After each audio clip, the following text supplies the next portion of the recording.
All right. Hello, everybody. I should be live. Let's see. Yep, there we go. Give me a plus plus in chat if you can hear me. I see Mark Sangamon, Ozzy Bugga, Anna, UTV and Ham. Welcome, everybody. And all right. This is Secular Sekai with Tridents Against Tyrants. And it is day 1032 of the war in Ukraine, the illegal invasion of the sovereign nation of Ukraine by the fake Federation of Moscovia. Welcome, everybody. It wasn't me. Glad to see you. Let me make sure everything is working correctly on my end. Interesting. Oh, there we go. Yeah, it was showing I only had 2 people here, and I was like, I very clearly am counting more than 2 people. So there was a slight delay with there was a slight delay with my my YouTube studio. Anyway, all right. So we're gonna jump into it. We've got some news today. Orc General was eliminated, as all of you I'm sure have heard because it's been several days now. Igor Kirillov, or I'm sorry, Kirillov, I meant to say. And this occurred in Moscow. This was a rather high-ranking general, unlike other generals who are a dime a dozen in the Russian military. So this was a pretty high-profile target. And yeah, let's see, what else have we got?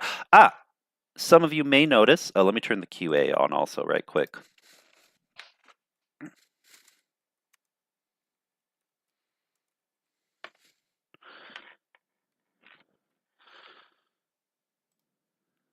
There we go.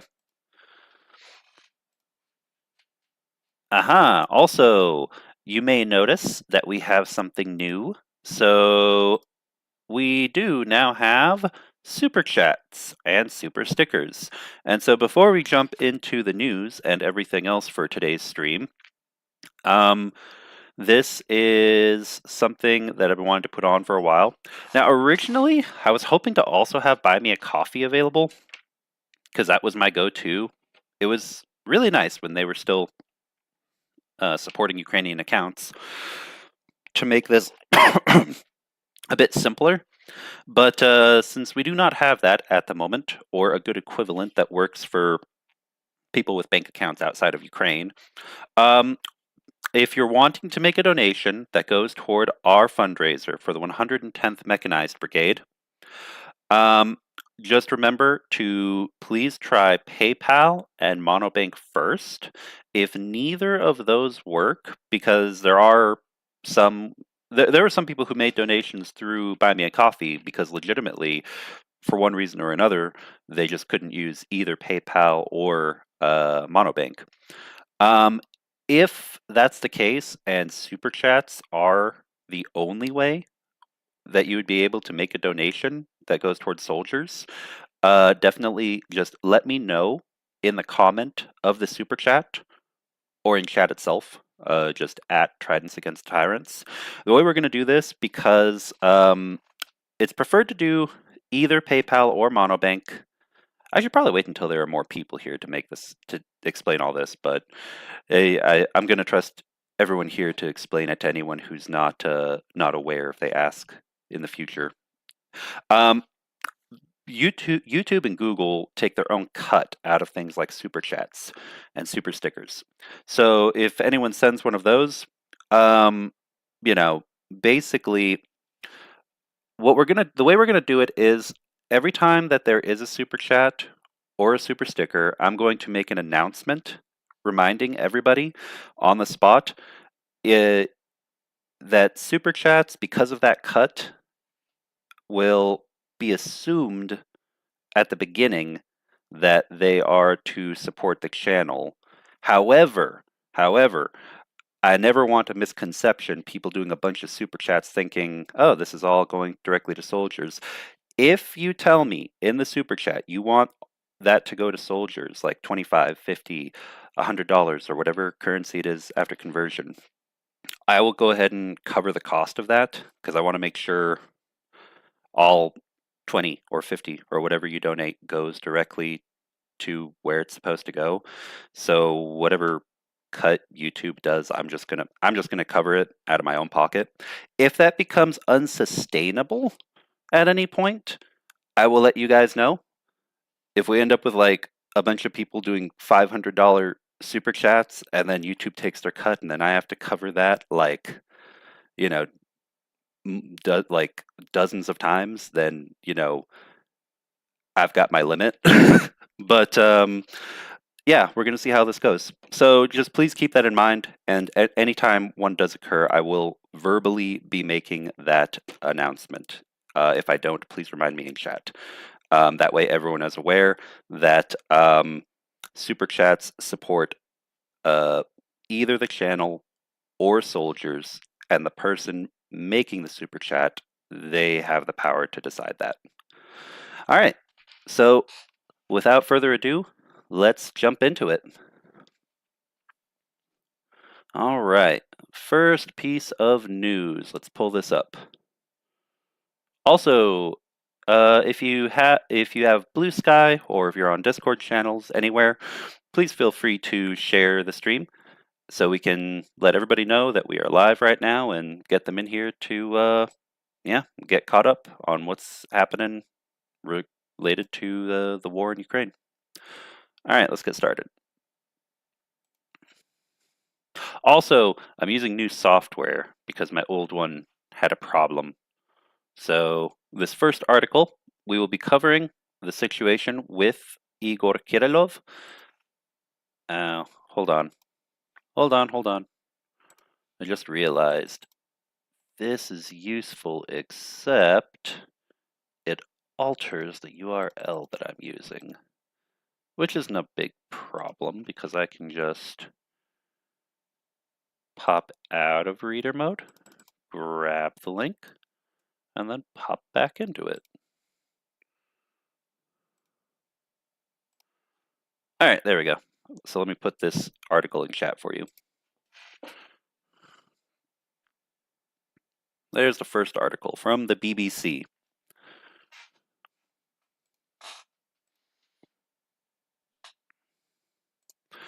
All right, from www.bbc.com, Ukraine says it killed Russian General Igor Kirillov in Moscow.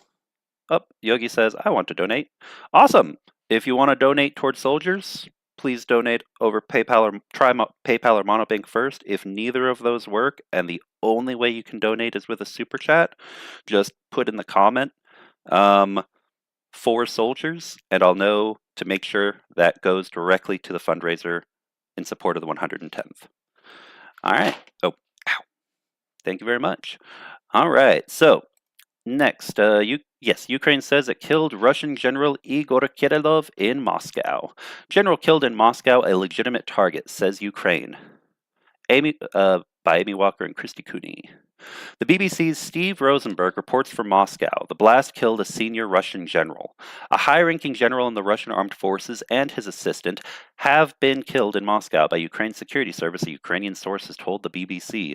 Lieutenant General Igor Kirillov, head of the Radiation, Biological and Chemical Defense Forces, was outside a residential block early on Tuesday when a device hidden in a scooter was detonated remotely, Russia's investigative committee SK said. So I find this an interesting department. Radiation, Biological, and Chemical Defense Forces. So I think every country in the world has a department. Oh, hold on. I just realized. Sorry. I just realized that it's cropping this so you can't see the whole thing. Come on. Hold on. Haha! Nope, that didn't work. Damn. Nope, that just exited out of reader mode. Oh, that's annoying. I miss my old software. Okay, let's see if I can fix this real fast. I mean,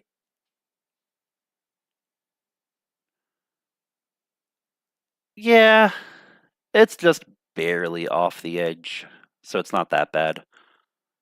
I'll see about tweaking that for the next stream. We're gonna continue forward with what we've got right here for now. Oh, Yogi says thanks, and I'm gonna figure it out. PayPal is the least commission. Yeah, that's correct. PayPal. Well, actually, Monobank, if it works for you, is the best for donations, but it doesn't work for a lot of people out outside of Ukraine.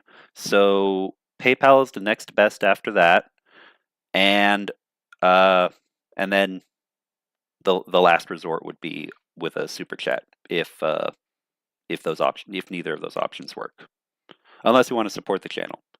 In which case, just let us know in your super chat that it's for the channel if you want to support Tridents Against Tyrants. All right. So let's see. Anyway, what I was saying before is every country has, I'm sure, a department for actual defense against, radiation, biological, or chemical weapons from an enemy. But obviously, with this guy, with the nature of the fake federation, it wouldn't be defensive. It's an it's a misnomer. I am very. It seems much more likely this is obviously someone who would authorize the use of such illegal weapons inside of Ukraine, which is horrendous. Um, a source in Ukraine's SBU security service claimed Kirillov was a legitimate target and alleged he had carried out war crimes. On Monday, the SBU charged Kirillov, 54, in absentia, saying on Telegram that he was responsible for the mass use of banned chemical weapons. The Ukrainian government has not yet commented on the general's death. Pictures from the scene in southeastern Moscow showed the badly damaged entrance to a building with scorch marks on the walls and a number of windows blown out. 2 body bags could also be seen on the street. The block was cordoned off on Tuesday morning as Russian investigators continued combing the area. In October, the UK placed sanctions on Kirillov, saying he had overseen the use of chemical weapons in Ukraine and acted as a significant mouthpiece for Kremlin disinformation. Ukraine's SBU has claimed Russia used chemical weapons more than 4,800 times under the general's leadership. Moscow denies the allegations. The SK said it had opened a criminal case into the murder of 2 servicemen. Yeah, of course. The investigators, forensic experts, and operational services are working at the scene, it said. Investigative actions and operational search activities are being carried out aimed at establishing all the circumstances of the crime. Russian state news agencies reported that the explosive device which killed Kirillov and his aide in Ryazansky Avenue had an explosive force equivalent to 300 grams, almost a pound of TNT. They added that bomb experts and specialist search dogs had inspected the surrounding area and no other explosives had been found. Experts have told BBC Verify that, judging from images of the scene, it appears the explosion was caused by an improvised explosive device, or IED, a type of homemade bomb which usually contains easily obtainable components such as nails or glass. Very important skill to have, especially for members of the intelligence community and military special forces. So, yeah, goodbye, Mr. Kirillov. Assassinations of senior officials have been carried out in Russia before, but attacks in Moscow are rare. Lisa, who lives one building away from the site of the blast, told the BBC that while she was not entirely surprised, the killing of Igor Kirillov was a shocking development. It's one thing reading about it in the news, it feels far, but when it happens next door, that's completely different and frightening, she tells me. Until now, the war felt as if it was happening a long way off. Now someone is dead here. You can feel the consequences, Lisa said, adding that, unfortunately, I don't think things will calm down anytime soon. Several other local residents said they initially thought the loud noise they heard had come from a construction site. All right. Let me see how much more of this article we've got. Yeah, we're going to go through the whole article. Yeah, and this right here, until now, the war felt as if it was happening a long way off. Yeah, people will become very complacent about war when they're not involved themselves when it's in a foreign country, whether that country's on the other side of the world or it's a neighboring country.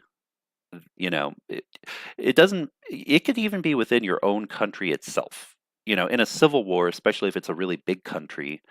When the Chechen wars happened inside of Russia back in the 90s and early 2000s, uh, there were a lot of people who just thought of it as, oh, a passing afterthought because it didn't affect them because they lived in some other distant region of Russia. Um, it's very important to remind people, especially those in Moscow, in Moscovia, that this war is very real and it can touch anywhere, anywhere inside of Russian territory.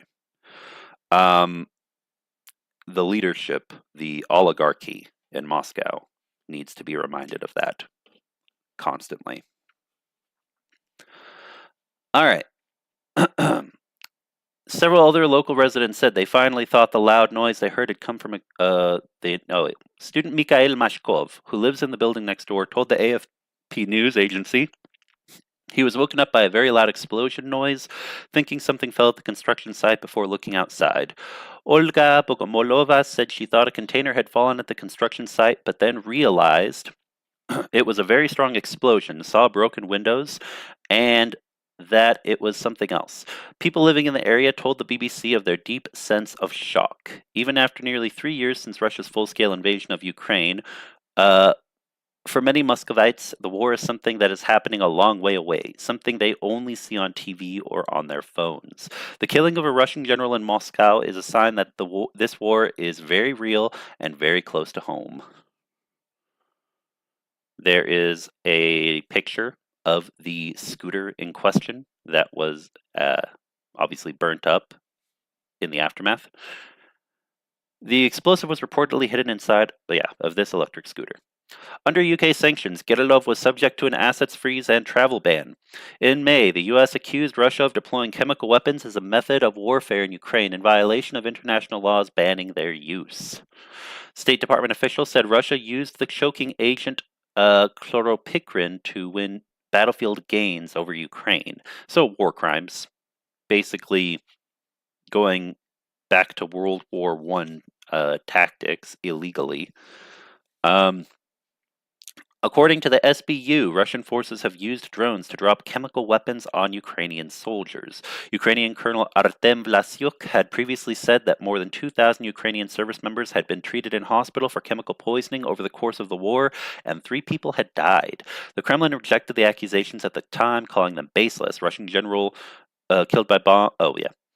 Kirillov served in different roles in Russia's military associated with hazardous materials, including the Directorate of the Chief of Radiation, Chemical, and Biological Defense Troops. He was appointed head of this unit in 2017. Reacting to Kirillov's death, UK Prime Minister Sir Keir Starmer's official spokesman said, "Clearly, we are not going to mourn the death of an individual who has propagated an illegal invasion and imposed suffering and death on the Ukrainian people." Yeah, exactly. Ukraine's security services appear to be stepping up their targeting of senior Russian officials almost 3 years into the conflict. Kirillov's death comes less than a week after a prominent Russian weapons expert was shot dead near his home in Moscow. Ukrainian media reported that the assassination of Mikhail Shatsky was carried out by Ukraine's military intelligence service. Senior Russian naval officer Valery Trankovsky and Russian prison boss Sergei Yeskyukov also died after car bombs exploded in Russian-occupied Ukraine in recent weeks. Yep. Oh. And unfortunately, it's not... Hold on. Oh, that's annoying.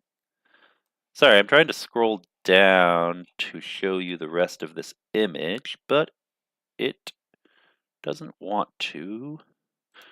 Hold on. Hold on. I can make this work.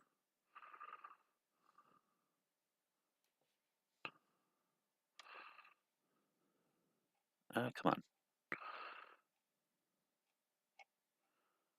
I'll have to perfect this a little bit more later. Nope. All right. Well,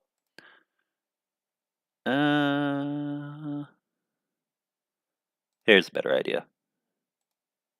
Let me just do this. And then zoom out. Oh, come on. That is extremely annoying. Okay, well, I'll just describe the other half of this that this doesn't want to let me show you.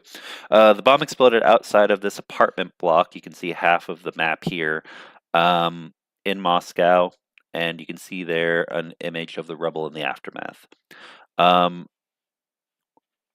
Very interesting. All right, another one bites the dust. All right, moving on.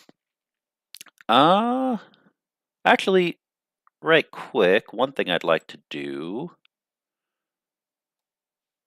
Let's try to make this work. I have a video on this topic, and we'll watch this, and then we'll move on to other news happenings. So let me get this video ready for you.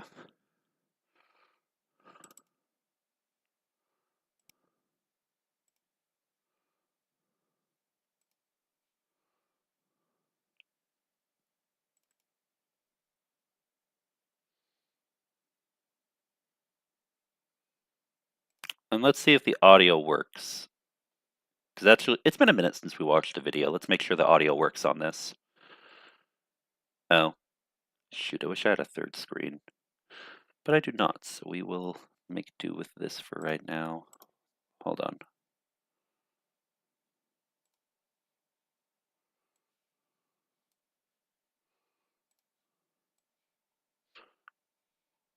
I'll just do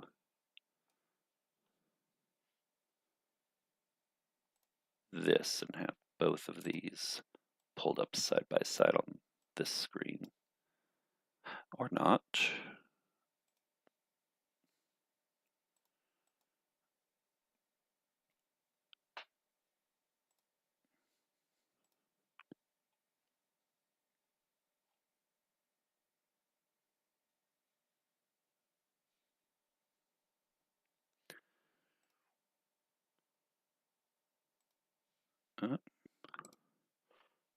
There we go. Okay, and let's see if the audio works on this or not. I'm gonna hit play. 1 second. Very early Tuesday morning, a senior Russian officer, Lieutenant General Igor Kirillov, was killed by a bomb blast in Moscow, and there's video. But before I show it to you, I'm going to show you the aftermath, because the verified images of the explosion site helped journalists verify the assassination video itself. You see this burnt-up scooter?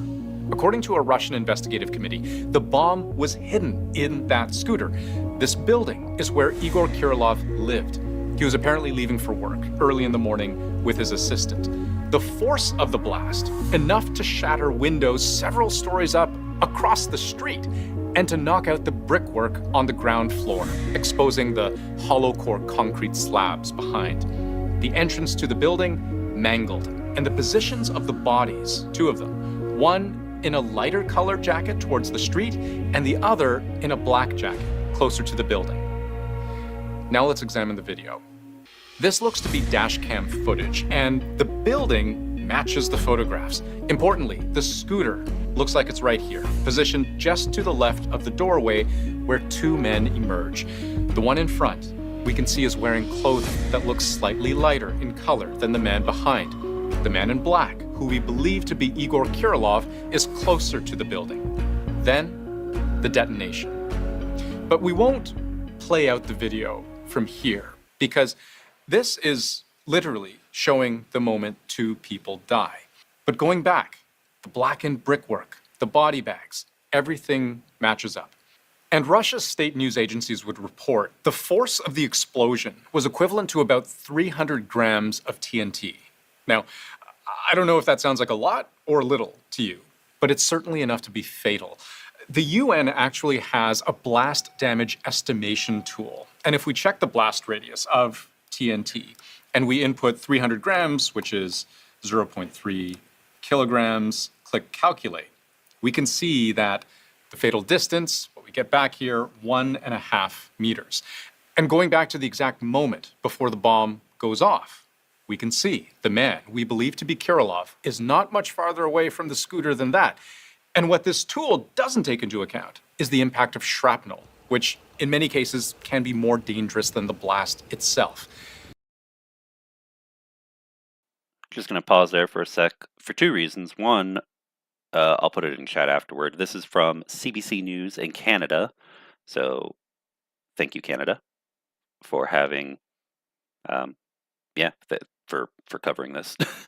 I don't know why I'm thinking the entire country as a whole, but thank you, CBC News, for covering this.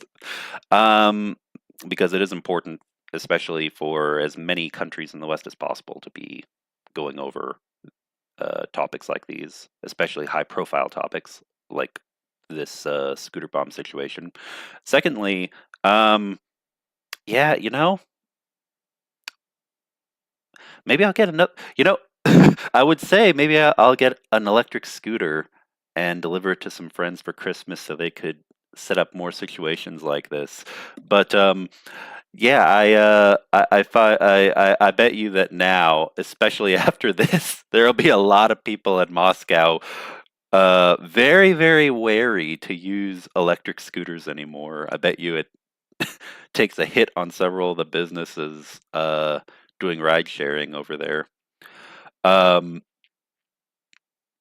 yeah, very interesting, very creative way that they did this. All right, let's continue with the video. And that this was an explosion designed to kill, that information came out very quickly. The Security Service of Ukraine, the SBU, has claimed responsibility. The assassination of Igor Kirillov by Ukraine is important because he isn't just any Russian general. He was a commander of all nuclear and biological chemical units in Russia. So he is one of the top echelon. He is amongst the Russian military elite. So the fact that they killed this person is a significant hit. If Russia were to use chemical weapons on the battlefield in Ukraine, Kirillov is ultimately the man who could authorize them. And he is accused of doing just that. In announcing sanctions against Russia this past spring, the United States determined Russia used the chemical weapon chloropicrin against Ukrainian troops. A chemical widely used during the First World War to flush troops out of their trenches and then to be mowed down by machine gun fire or rocket fire or artillery fire. Then, later this year, an independent chemical weapons monitoring group traveled to Kyiv to investigate similar claims. Months of alleged illegal chemical weapons use by Ukraine and Russia. Both countries accused each other of using chemical weapons. Ultimately, what they found when they examined the evidence, which included a shell of grenade and 2 soil samples collected from a trench, a Ukrainian trench that was under attack, was confirmation that the grenade and soil samples collected from the trench contained the riot control agent 2-chlorobenzylidine malononitrile, known as CS. That's tear gas. It's very, very uncomfortable. It's kind of like being attacked by a swarm of bees, but it's in your nose, your throat, and your eyes. The use of tear gas in war is strictly illegal. It breaches the Chemical Weapons Convention, agreed. Just wanted to pause right quick. What I find really interesting is, so first of all, I think many of us are aware of the fact that Russia as a whole has used much more than just tear gas in Ukraine. There are much more insidious chemical agents that have been used that are much more dangerous. But what I find interesting, because what he's saying is technically true about tear gas being used in war, and yet outside of war, many countries, in many countries, it is legal to use tear gas for riot control purposes. So it's illegal and considered a war crime to use tear gas in a war zone, but fully legal, for example, in Republic of Georgia with the Georgian Dream pro-Russian shill party, for them to use that same chemical against unarmed protesters, or protesters armed only with firework launchers in the streets of Tbilisi, or in the US during any number of protests over decades, or in pretty much any other country. So, I mean, I think they're just highlighting one example that is, 100% undeniable, easy enough to prove. But yeah, I've definitely heard of much more than just tear gas being used. All right, let's continue. To by 193 countries. That's the vast majority of planet Earth, and it includes both Ukraine and Russia. I think the international community recognized the horrible effects of using chemical agents on the battlefield. It really scarred both the victors and the vanquished of the First World War. What you don't want to have happen is that to become normal and that the Russians then escalate up to more lethal and toxic types of chemical weapons. And this is where we come back to the killing of Igor Kirillov. This past Monday, Ukraine's security service, you can think of them like their version of the FBI, they opened a criminal investigation into Kirillov, accusing him of ordering the use of chemical weapons. Sorry, brief pause. Just wanted to say I find it really interesting that a Canadian news channel would use the United States FBI as an example of that people would recognize for an intelligence agency instead of the CSIS or other Canadian equivalents. I don't know why I find that funny. But yeah, okay, anyway, moving on. In fact, they accused him of ordering nearly 5,000 distinct uses of chemical weapons in Ukraine that they claim have poisoned thousands of Ukrainian soldiers. Russia denies those claims, but Ukraine charged Kirillov in absentia. Then, the very next day, he was killed by a remote detonated bomb attached to a scooter outside Kirillov's home as he left one morning for work. Now they're admitting it. They've escalated on this. They've said, yep, this is now formal warfare. We are using this as an instrument of war. We're not hiding it. So they pass judgment on him, and then they execute him. The experts we spoke to agreed the assassination of this Russian general sends a powerful political message. On top of being in charge of nuclear, chemical, and biological weapons, Kirillov was seen by the West as a mouthpiece of Putin's propaganda.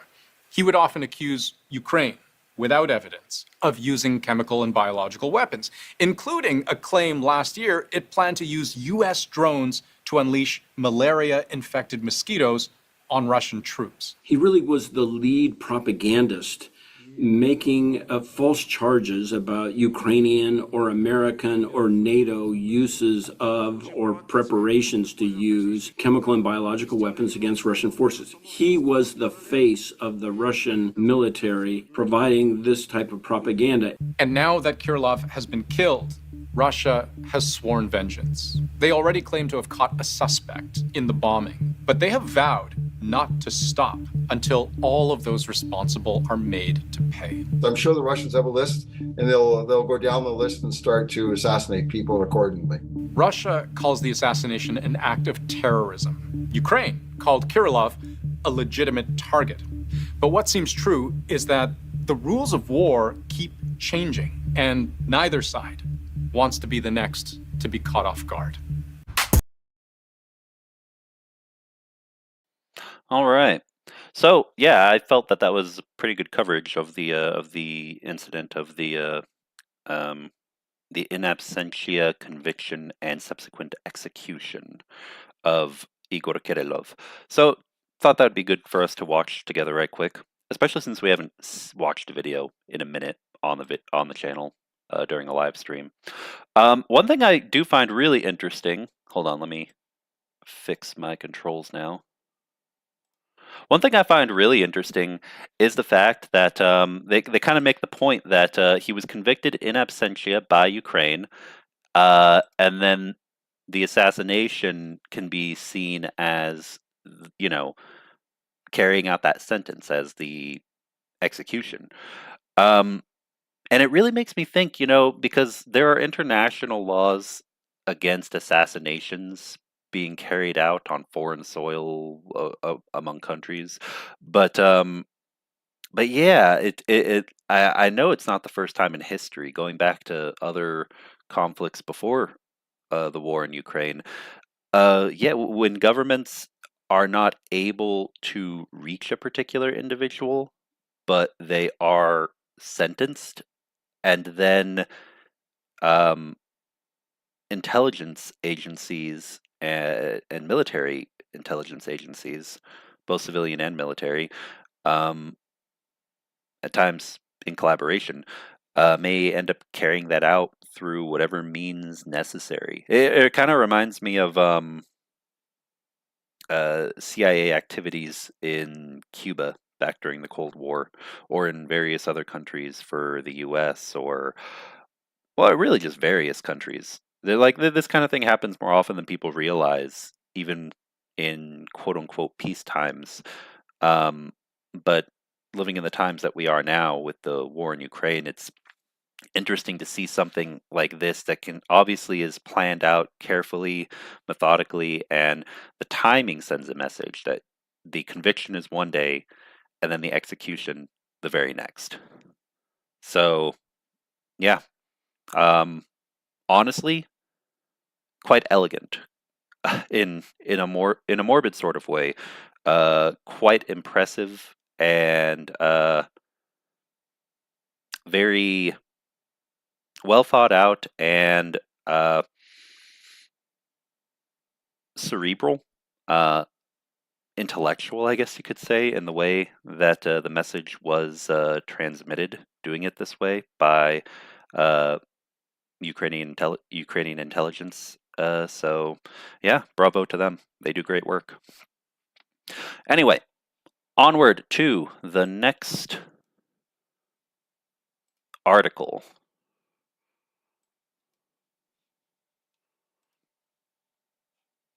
All right, let's see here.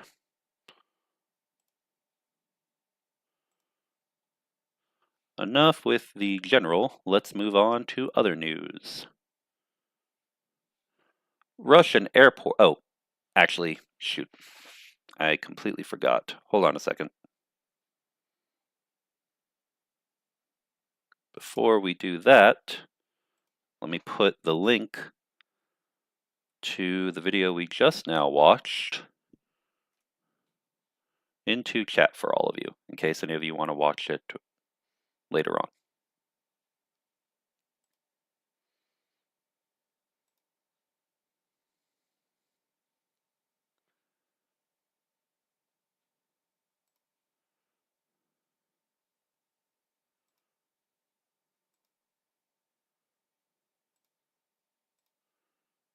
And there we go. All right. Now, onward.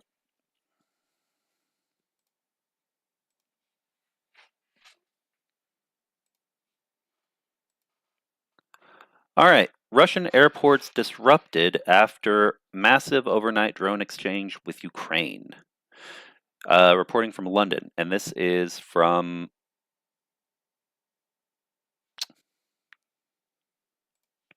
I have to get used to this. ABC News. So let me put that link into the description now.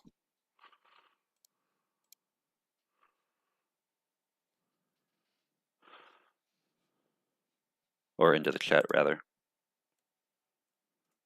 Remember Soleimani? Yep, I do remember that. Also, Donald Trump has, I think, a fatwa on his head. Or, yeah, is officially wanted by the Iranian government. So it's really interesting when you see that multiple heads of states in different countries are sought after and are targets, obviously targets of other countries, but yeah. All right, so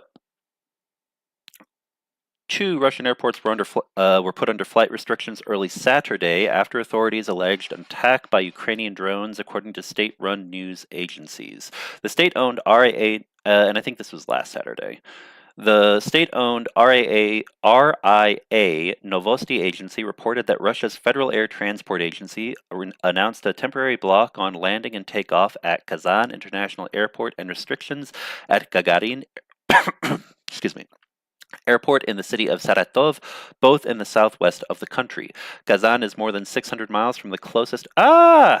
Hey! Darren Vagan. Or is it just Vaughn? Actually, I'm not certain the pronunciation of your last name. I'm sorry. But that, I think, unless I'm mistaken, is the very first super chat of the channel. So thank you very much. And international law is complicated, but Russia has voiced it. Shoot. Thank you very much for the $5 super chat. And as a reminder, anytime... Oh, yeah. I guess it pops up in the chat, but not on the screen right now, which I'll look into that to see if that's something to... Or does it pop up on the screen? I should have this playing at the exact same time so I can see that. I'll do the playback in a bit so I can see. But anyway, as I said, anytime that there is a super chat, I'm going to make this announcement, which basically is that please be sure to put 4 soldiers, well, 4 channel or 4 fundraiser in your super chats. That way I'll know which it's for. And yeah, just want to make sure that if super chats are the only way that works for you to be able to donate, just let me know which you want it to go to, because I have to cover the cost with super chats if it's meant for soldiers. And thank you very much. And another voided it. Oh, Russia has voided it. Okay. Thank you for the follow-up. That makes sense. I see. Yeah, you're right. Russia has voided that right to international law. The way that, very much like the Taliban in Afghanistan, very much like the Ayatollahs in Iran, or the horrible regime, the dictatorship in North Korea. These are all examples of countries that do not recognize international law, and yeah, I agree. They sometimes the only way to carry out sentences is the way that Ukraine just did. All right, well, thank you very much. Very much appreciated, Darren. And all right, let's continue onward. And again, if at any point someone wants a donation to be for any fundraiser we're running at the time, just let me know in chat, and we will make sure it goes to where it needs to go. All right. Kazan is more than 600 miles from the closest Ukrainian-controlled territory. Saratov is more than 350 miles from Ukrainian-held territory. The press service of the head of Tatarstan region, of which Kazan is the largest city, said authorities recorded 8 drones attacking the city, with no reported casualties, according to the state-run, TASS news agency. TASS news is ridiculous. If you've never... Don't even bother looking them up. It's just one of the loudest mouthpieces of the Kremlin. This is footage. This is a video grab from footage released by the mayor's office of Kazan. One was at an industrial enterprise, one was over a river, and 6 were at a residential area, the press service said, as quoted by TASS. Kazan Mayor Ilsur Mechin said that fires were reported in houses in 3 districts of the city and announced selective evacuation of schools where it was deemed necessary, TASS reported. Tatarstan head Rustam Minikanov wrote on Telegram that the region was subjected to a massive UAV attack. All forces have been deployed, Minikanov added, the most important thing is not to panic. They've instructed government to inform population about evacuation sites. So, let's see. Let's keep reading on. Russia's defense ministry said it downed 6 Ukrainian drones over the city, which it said were flying in 3 waves from different directions. 3 were shot down and 3 defeated using electronic warfare measures, the ministry said. In total, the ministry said it shot down 19 Ukrainian drones over Russian territory. Ukraine's Air Force, meanwhile, said Russia launched 113 drones into Ukraine overnight, of which air defense teams shot down 57. Yeah, I want everyone to keep in mind that the Russian attacks on Ukraine have not stopped. They have been relentless and merciless. And so, yeah, I don't like hearing about civilian harm or death in any war in any way, shape, form, or capacity. But I will say that, yeah, in Russia, like I said before, with the realities of war seeming far away, it's far away until it's not, until it's right there, and you're facing the reality on your doorstep. And so, yeah, you're not gonna hear me crying. Okay, it's horrific what Ukraine is being subjected to. And Ukraine has worked very hard in order to make sure that military sites and any work that they do is focused on basically attacking the government leadership and military leadership of Russia. So let's keep reading on. In total, the ministry said it shot down 19 Ukrainian drones over Russian territory. Another 56 went missing due to active countermeasures by Ukrainian defenders. The Air Force added, air raid sirens sounded across Ukraine on Saturday morning with the Air Force warning of a threat of the use of ballistic weapons throughout the territory of Ukraine. President Volodymyr Zelensky said Saturday that the latest destroyed an oncology center in the southern city of Kherson and damaged apartment buildings in Kharkiv and Zaporizhia. Kiev was targeted by ballistic missiles while Sumy, Kryvyi Rih, and the Dnipropetrovsk region and the Donetsk regions all reported shelling. 7 people were reported injured in Zaporizhia and 6 in Kharkiv, officials said. This is the Russian terror. Yeah, I'm going to have to fix this for next time, because now it's not wanting to go all the way to the bottom. All right, I will read the rest of this, though, so you can hear it. This is the Russian terror we are countering. Zelensky wrote on X, I am grateful to our partners who continue to stand with Ukraine and increase pressure on Russia. Together, through our collective strength, we will secure a lasting peace. Saturday's attacks followed a combined missile and drone strike on Kiev early on Friday, which the Kiev City Military Administration said caused significant damage to buildings in the city center and killed at least 1 person. The strike also damaged several foreign embassies. Ukrainian Foreign Ministry spokesperson Georgy Tekiye told journalists on Friday. Tekiye described the attack as barbaric. Yeah, precisely. So, basically, in summary, let's see here. So, Russian airports were closed down. Kazan is very far from the front lines. Yeah, more than 350 miles from Ukrainian-held territory. It's very interesting to me that this happened in Tatarstan. So, yeah, I wonder what the... In Tatarstan, I would imagine that there would be a sizable Tatar population. So I wonder what the opinions are amongst those who live in that area near Kazan who are Tatars on this situation.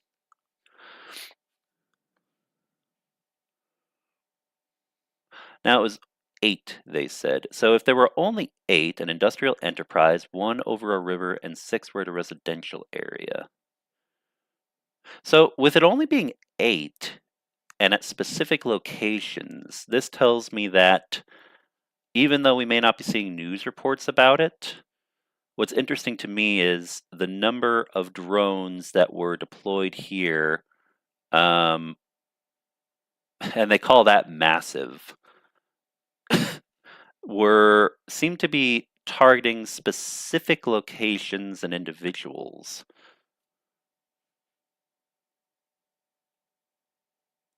So I'll have to do some more digging later, because this is less than a dozen drones flying in very specific directions. 19 Ukrainian drones over Russian territory. There we go. So there were 19 shot down, and then there were 6. Let's see. Let me go back up. And then there were 8 drones that I guess were not shot down. But there were no reported casualties. Of course, with Russian news agencies, you can't trust what they say as far as you can spit.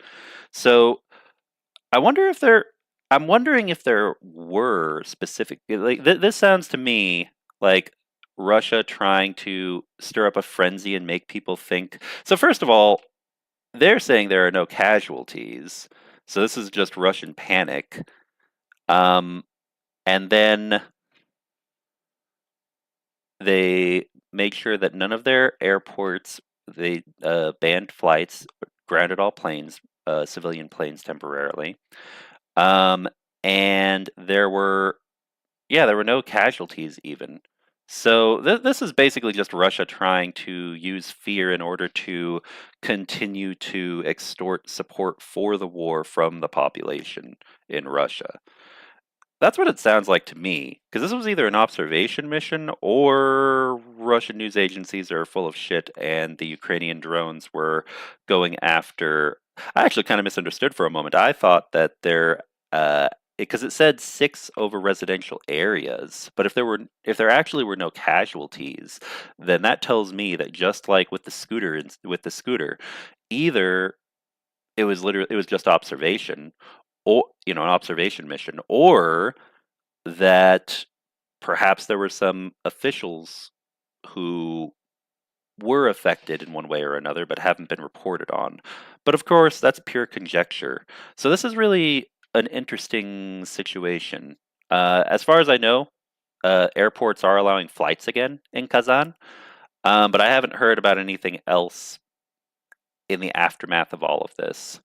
So yeah, I do applaud ABC News for highlighting the fact that regardless of whatever victim game, taking the role of the victim that the Russian government wants to create, try to create as part of a narrative around this, there were no casualties reported, and at the time of this article, and there are a lot of casualties in Ukraine because of what Russia is doing. So the hypocrisy is palpable.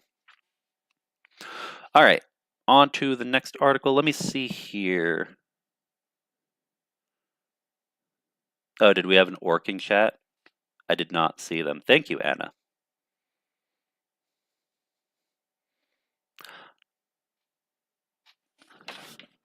All right, let me look at chat a little bit before we go on to the next one.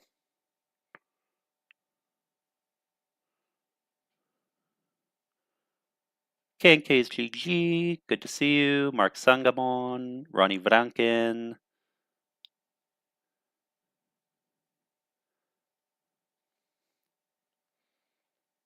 Okay, let's go to more recent.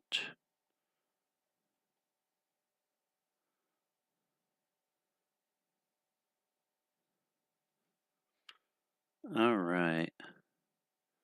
8 equals quote massive. Yeah, again, the ABC News was quoting, what was being said by TASS news agency, which is very much a propaganda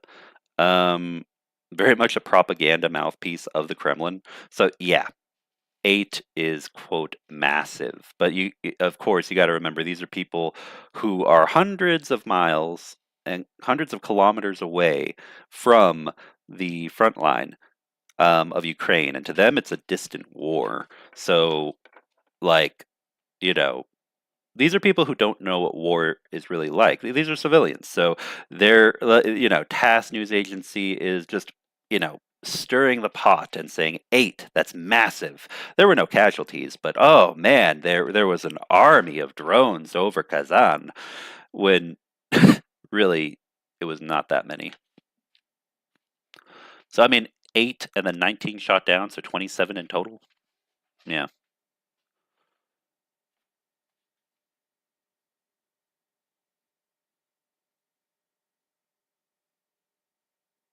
Oh, Ronnie Vranken? Oh, cool. I'm glad that I read your name right. Oh, Ozzy Bugga. Ooh, let me highlight this. Ozzy Bugga says Tatar nationalism is pretty dormant. The resentment here is mostly between Tatars and Bashkirs, weirdly enough, both Turkic Sunni.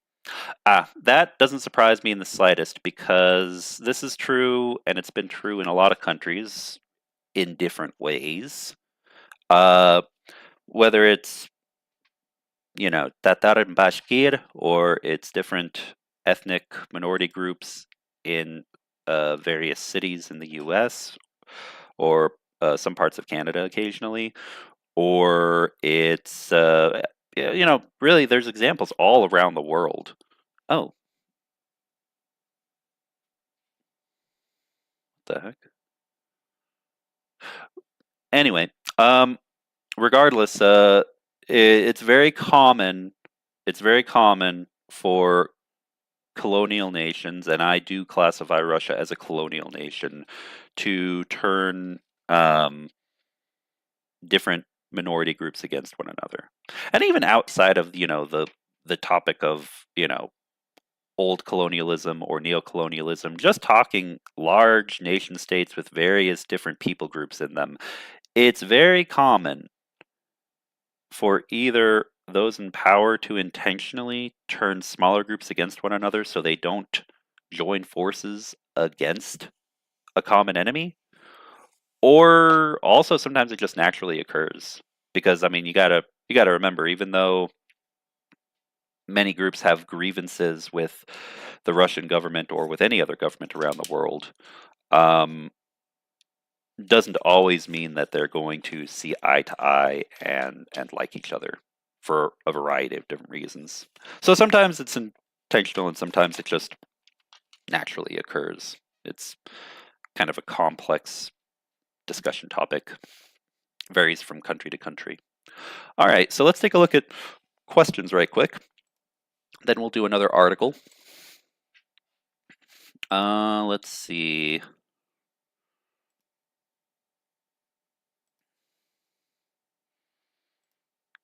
Do we have questions? We do not have. Oh, Yogi asks, how involved is China? Okay, so we covered a couple different things. I don't know if this is specifically over the topic of the scooter, the assassination, or if this is related to the war as a whole. I haven't heard much about China being involved with the scooter bomb situation. If we're talking about the war in Ukraine as a whole, China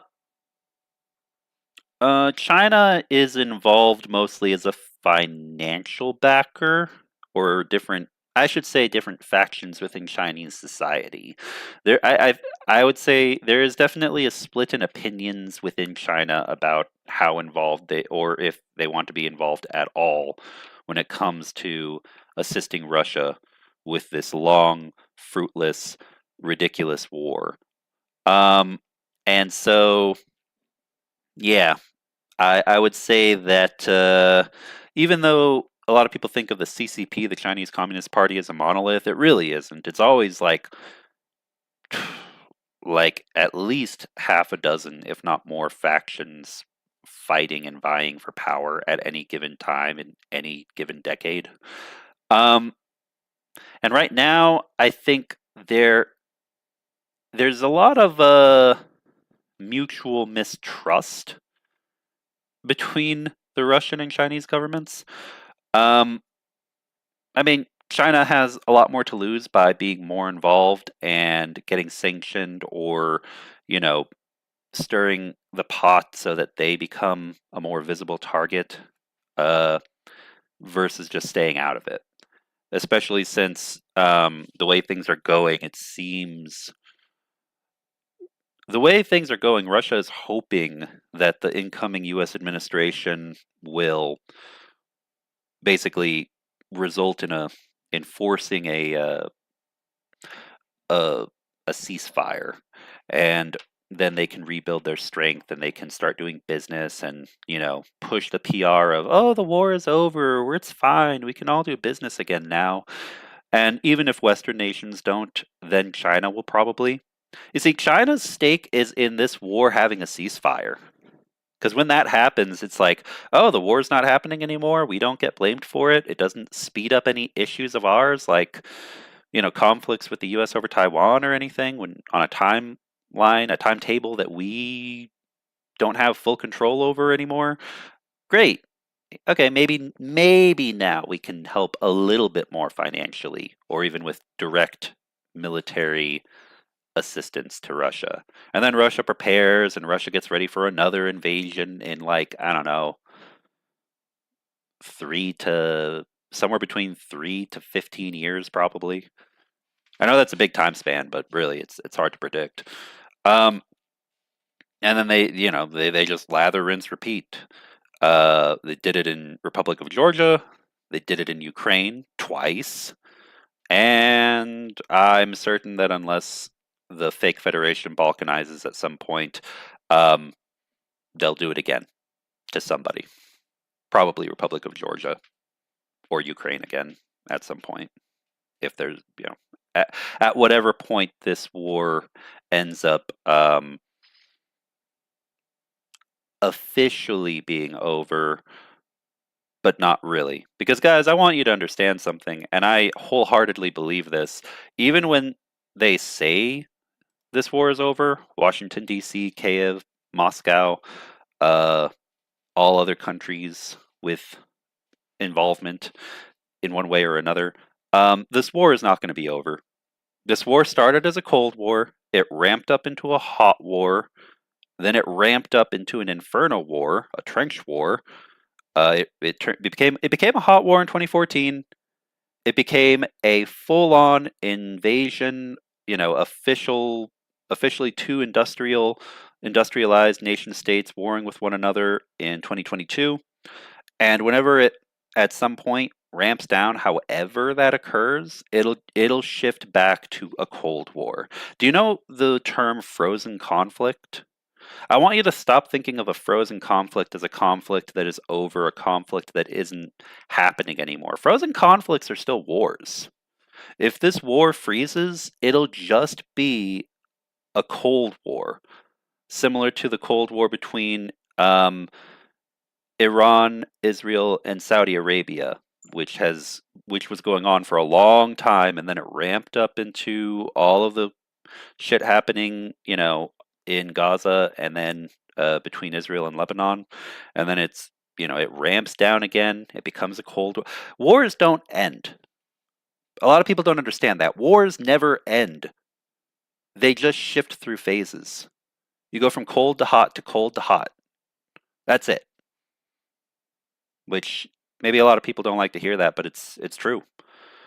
Wherever you live in the world right now, you just have to think of what your definition of a war is, because it's not just bullets and bombs. And whatever country you're living in right now, there may be a quote-unquote Cold War of one sort or another being waged that you're not even aware of.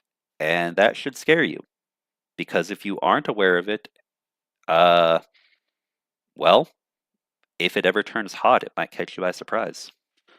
So always stay up to date on what's happening in the world. That is my public service announcement for today from Secular Sekai at Tridents Against Tyrants. Anyway, enough with my rant. Let's continue onward with the next article, because I don't think we have any more questions. Let me double check.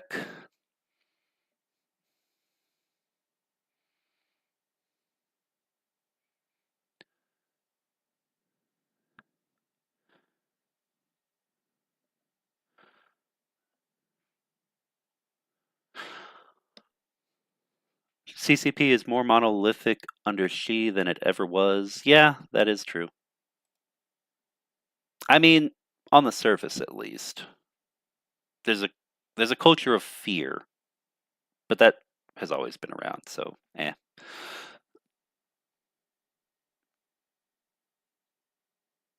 Okay, yeah, oh, hold on. Nope, that's not a question toward me.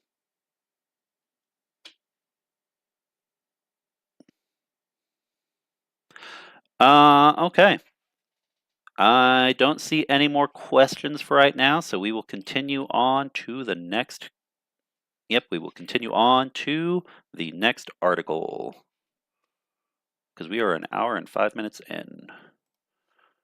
All right, let's see. So this one is from the Kiev Independent, and I'm putting it in chat right now.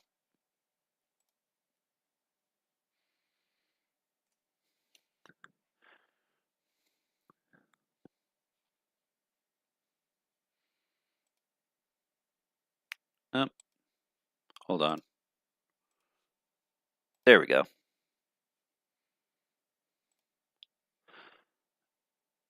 For first time, Ukraine attacks Russian positions using solely ground FPV drones. All right, Ukrainian forces successfully attacked Russian positions using only ground and first-person view drones instead of infantry, an army spokesperson claimed on December 20th. Speaking on national TV, excuse me, Sergeant Volodymyr Detyarov, spokesperson for the Kartia Brigade of the National Guard of Ukraine, said dozens of units of robotic and unmanned equipment supported by surveillance drones were used in the assault near the village of Lipsy, north of Kharkiv. Detyarov said the drones included ground systems equipped with machine guns and kamikaze FPV drones. He did not specify when the attack took place. Commenting on the reports, the Institute for the Study of War said the attack highlighted the difference in attitude toward frontline troops shown by Moscow and Kiev.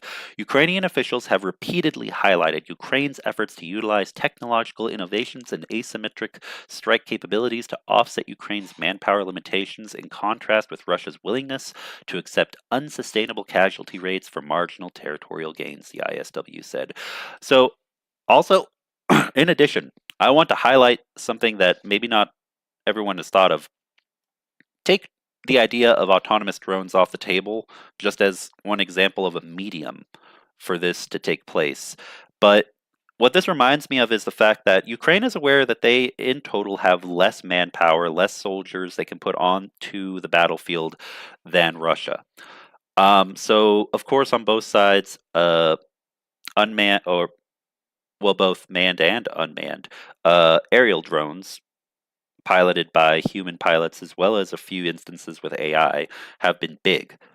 However, what I find really interesting is now with ground drones on the Ukrainian side, all of this reminds me of kind of the necessity from smaller countries that needed a technological breakthrough against larger countries that had way more manpower to put out onto a battlefield, but they didn't invest as much into their military technology in the past. So, the example of this would be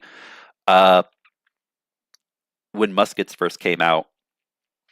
If you had enough men and you had the right formations, even if you were smaller in size, you could quickly eliminate enemies with swords and bows pretty quickly and effectively, especially when combined with artillery fire. You know, instead of having a person go up next to someone and then try to cut them down with a sword, you let the bullets and the explosives, the bombs, do the work for you. And you can do it from far away, and you're putting less people at quote unquote the front line, right in front of the enemy immediately, until they get close enough that you are forced to do, at that time with bayonets, melee combat. Then in the future, years later, you see the same thing with various different military technology. You see support from tanks, you see aerial support, air support still to this day being considered like the epitome of control, or at least a major part of control of a battlefield if you have air superiority. So you don't have to have a giant infantry army going out onto a battle. Like, you don't see giant things like that quite other than this war in Ukraine where it's trench warfare. Even then, you don't see two giant armies getting right next to each other. You see guys sniping at one another, hitting each other with artillery, hitting each other with FPV drones from far away, um, and and then you see small unit tactics a lot of the time when doing reconnaissance, when uh, tactically taking specific positions that can then be utilized to put pressure, flank an enemy from behind or from both sides.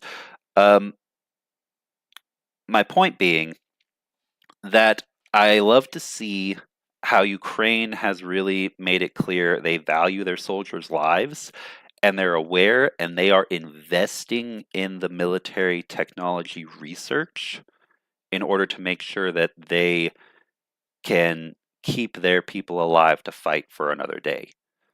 Um, Ukraine is fighting smart. Anyway, let's see.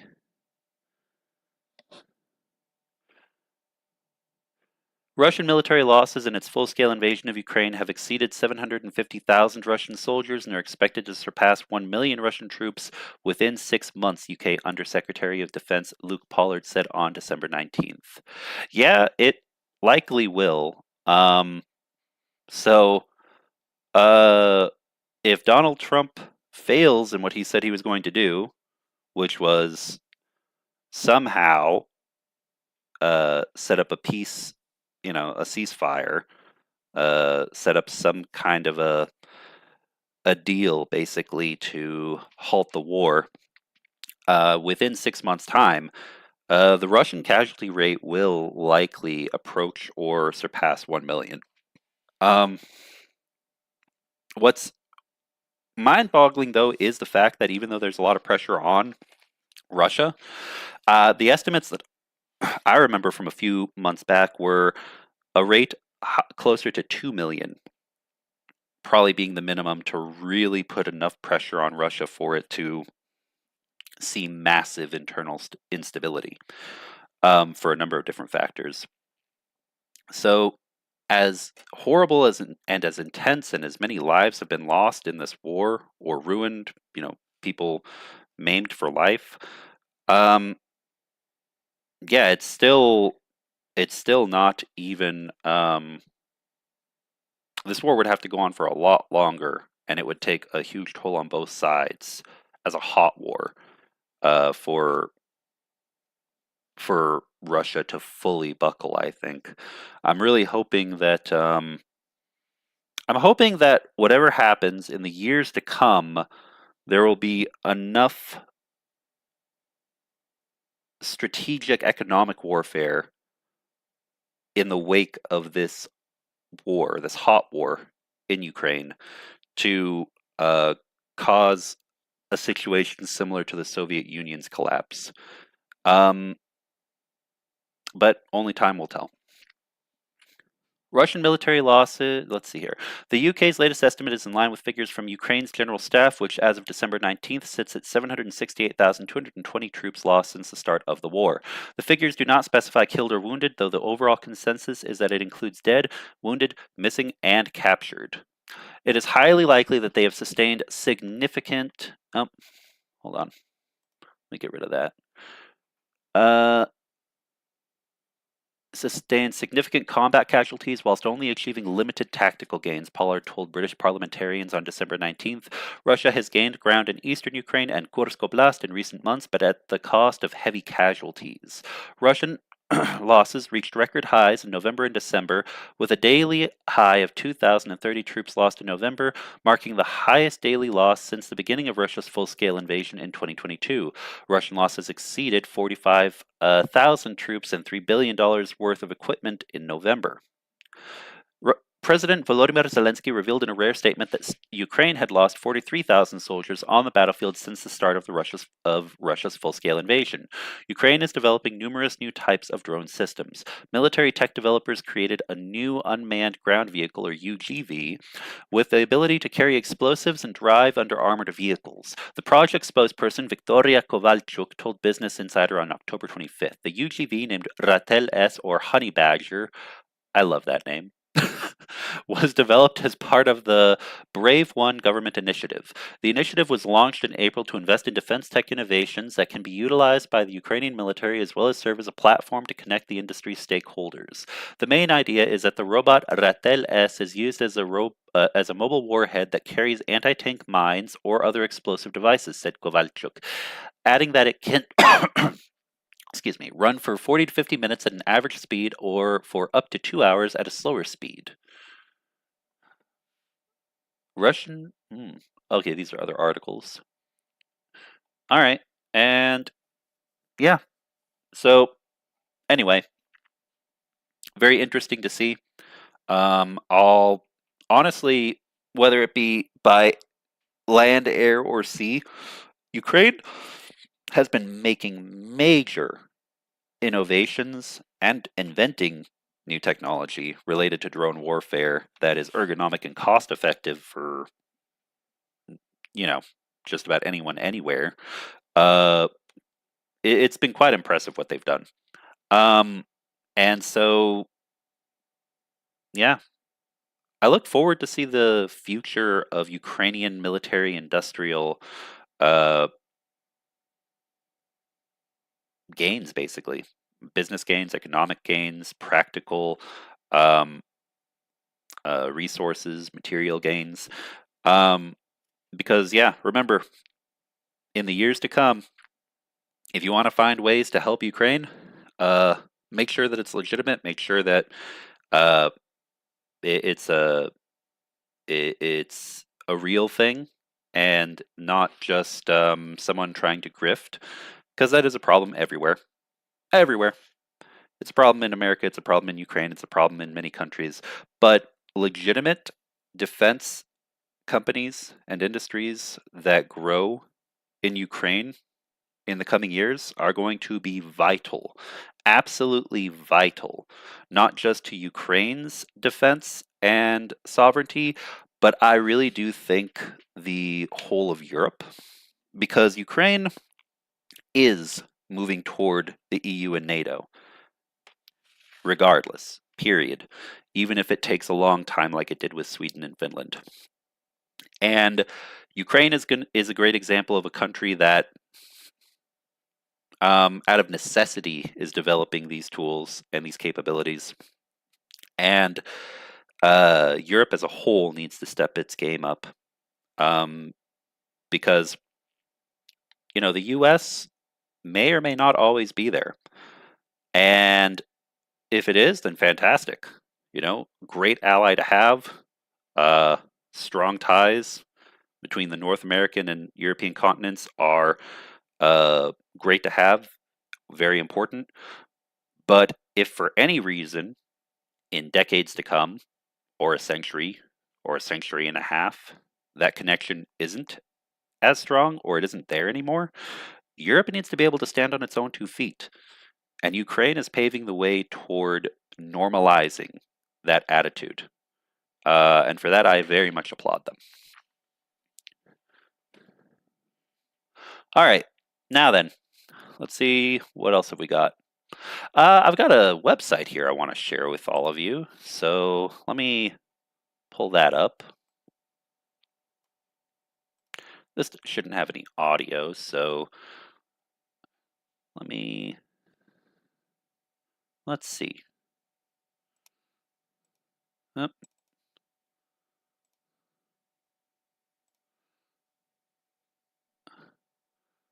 Yes, that should be good.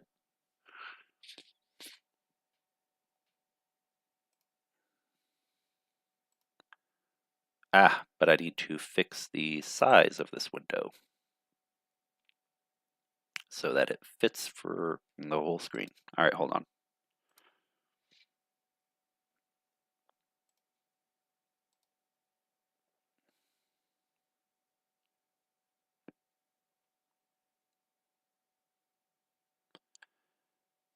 Okay, let's do this. That's annoying. I guess that's why I had it cropping a little bit, because it wasn't. Okay, well, this will still work.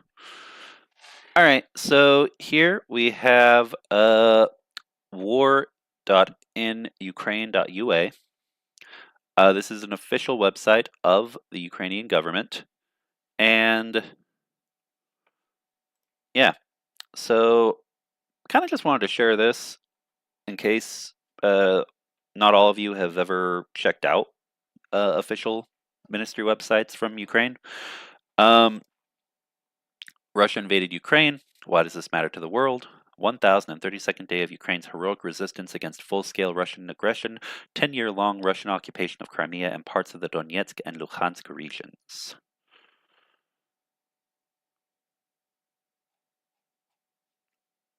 All right, this is just going to annoy me. We'll just go ahead and keep it like that, so at least the whole thing is visible. All right.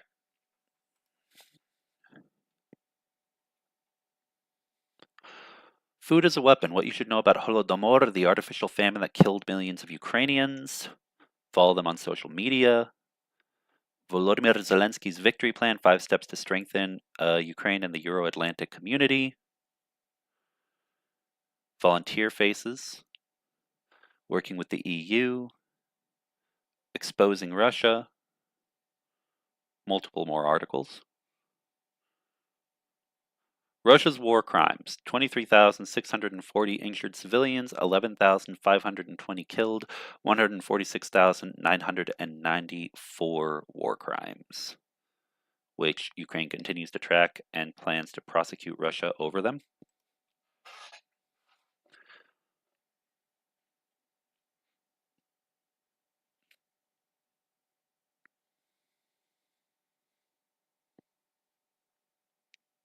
So, there's a lot of useful information on here.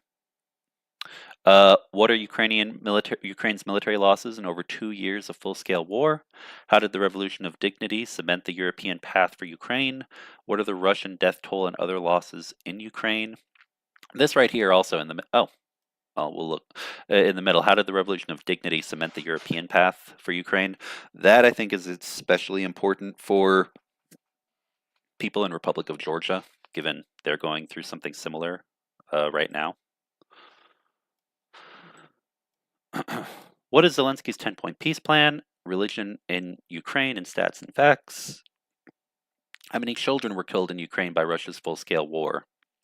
Statehood Day of Ukraine. Why preserving history is so important for Ukrainians. How Russia tortures Ukrainians in the occupied territories and in captivity.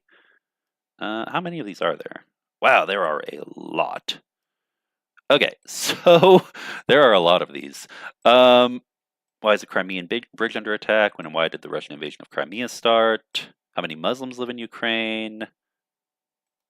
Does Ukraine have nuclear weapons? History behind the tragedy of Chernobyl. So, anyway, I thought we'd take a look at a couple of these articles. Really quick, though, I'll also go down here because I think this is pretty cool. The world supports Ukraine. 141 countries and millions of people support Ukraine. We are grateful to everyone who helps our country in its darkest times. And I like how they have, I think these are Instagram links, but multiple people from around the world. And I like that they highlight also both Azov supporters and the LGBTQ plus community here, which is, I like to see that. I like to see the general Ukraine support and LGBTQ plus community support side by side. Administered by Brand Ukraine, NGO in cooperation with the Ministry of Foreign Affairs of Ukraine. Yeah. Anyway, so what I was going to say is, hold on, let me open up. There we go. What I was going to say is, for these articles here on popular questions, which one do you guys want to take a look at right quick? Because we're going to look at one, and then we'll call the stream. So, let's see. Has anyone seen Porcelain War, the Ukraine war film and Oscar running for Best Documentary? Timothy Snyder's Bloodlands, Europe between Hitler and Stalin, covers the Holodomor extensively too. Good to know. I'll have to check that out. Red Famine from Anne Applebaum.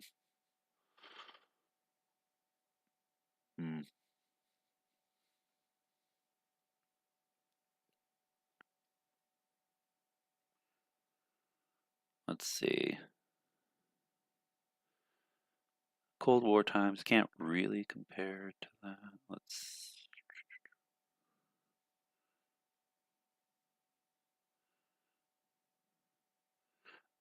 Mark Sangamon says, no good reason to be in Vietnam. Some vets questioned if they were fighting for the right side. Vietnam was an interesting situation. Because regardless of one's opinion or not, the situation in Vietnam was kind of seen the same way as the Korean War. And I think very few people would say the Korean War, there was no good reason to be there. There was a very good reason to be there. And that was because, it was the Cold War. It was a time of fighting against communist ideology. The big difference being that after the war, the trajectories of North Korea versus Vietnam wound up being extremely different from one another. But yeah, the thing with Vietnam is the United States had a lot of domestic issues that were not addressed or that were just barely freshly addressed after lots of protest and lots of domestic political and social unrest. Vietnam happened in the 70s, so right after the Civil Rights Movement. People were still ready to get out onto the streets and, protest and fight for their rights. And they still do, and they still are.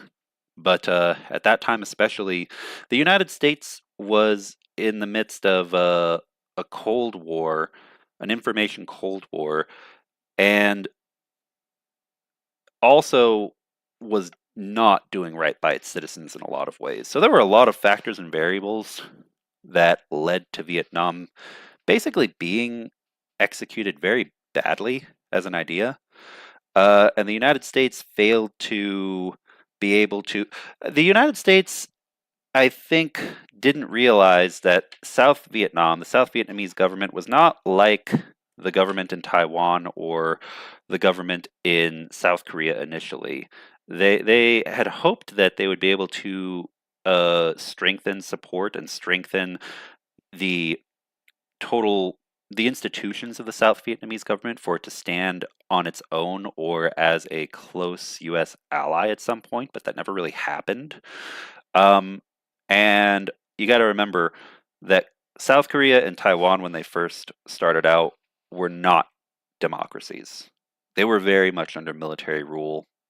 It was basically military dictatorship until a democratic transition period.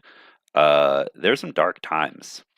Even if it was against communism, there were some dark things that were done in the early years of both of those governments. So the U.S. had hoped that Vietnam would be basically the same formula, being able to recreate something that would start as a martial law military government and eventually,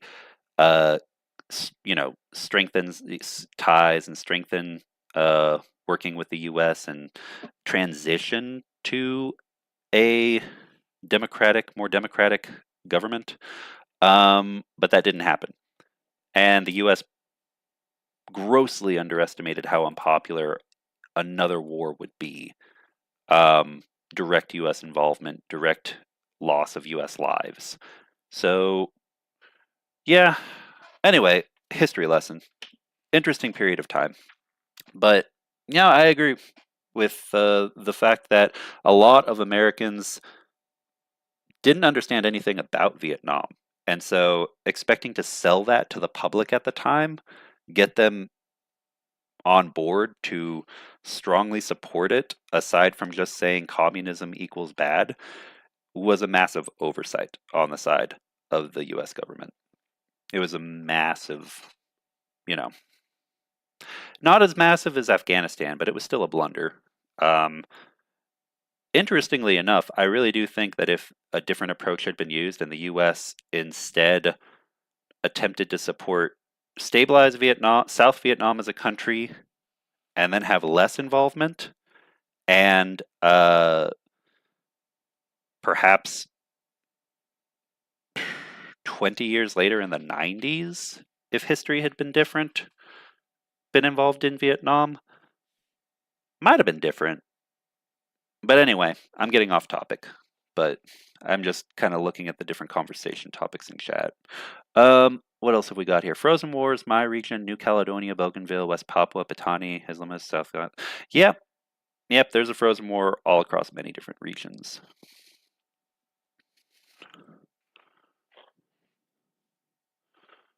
Okay, let me check if there are any more questions. I don't think I've seen any. Oh, I see some. All right, from It Wasn't Me, do you know anything about how critical the gas situation will become for Transnistria? Oh, select question.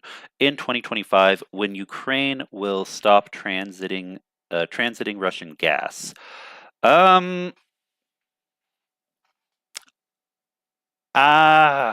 It's really hard to say. It really is hard to say. If Ukraine really is going to fully stop the any gas flowing to Transnistria, then that would be one step toward what I think will eventually happen is Moldovan security forces moving into Transnistria with logistical support from the Ukrainian military at some point. But yeah, having Transnistria on its border is not good for Ukraine or for Moldova. So now that's just a prediction. I don't think that's going to happen in 2025. But if they're going to stop any Russian gas from going to Transnistria, then Moldova. I want to say that Moldova wouldn't, but Moldova's got a corruption problem. I mean, even if they shut off the gas, there's no guarantee that even though they're not supposed, they don't, the president and the government of Moldova does not wish to. There's no guarantee that there wouldn't be some kind of illicit small amount of gas that would flow from Moldova into Transnistria. It's a pretty bad situation of corruption in Moldova at this time. There's a lot of poverty in Moldova. I don't know. Only time will tell, honestly. But assuming that the Moldovan government does crack down and prevent anything from their own side flowing into Transnistria, and Ukraine shuts everything off, I mean, the energy situation could get to a point where you see massive protests in Transnistria, a lot of anger. But where it would be directed, I do not know. So, I'm actually curious because I haven't taken a look in a second. Let me take a look real fast.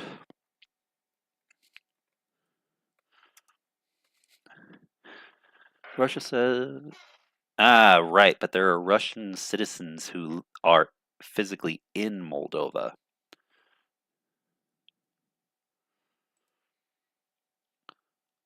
Without free Russian gas, Moldova's rebel Transnistria won't survive. The fact that it's still continued for as long as it has is actually, I mean, it's not surprising. It's gone under the radar for a lot of people, but it's not too surprising because you got to remember the war is between Ukraine and Russia, but instability on Ukraine's borders with any other countries, including Moldova, which has close ties to Romania, and Romania would not appreciate, an untimely destabilization of Moldova and Transnistria without them being in on the loop. Yeah, basically that would create a political issue for Ukraine. So I'm assuming that transmitting that gas to Transnistria, allowing that to pass, even though it's Russian gas and there are Russian citizens in Moldova, in Transnistria, which is part of Moldova.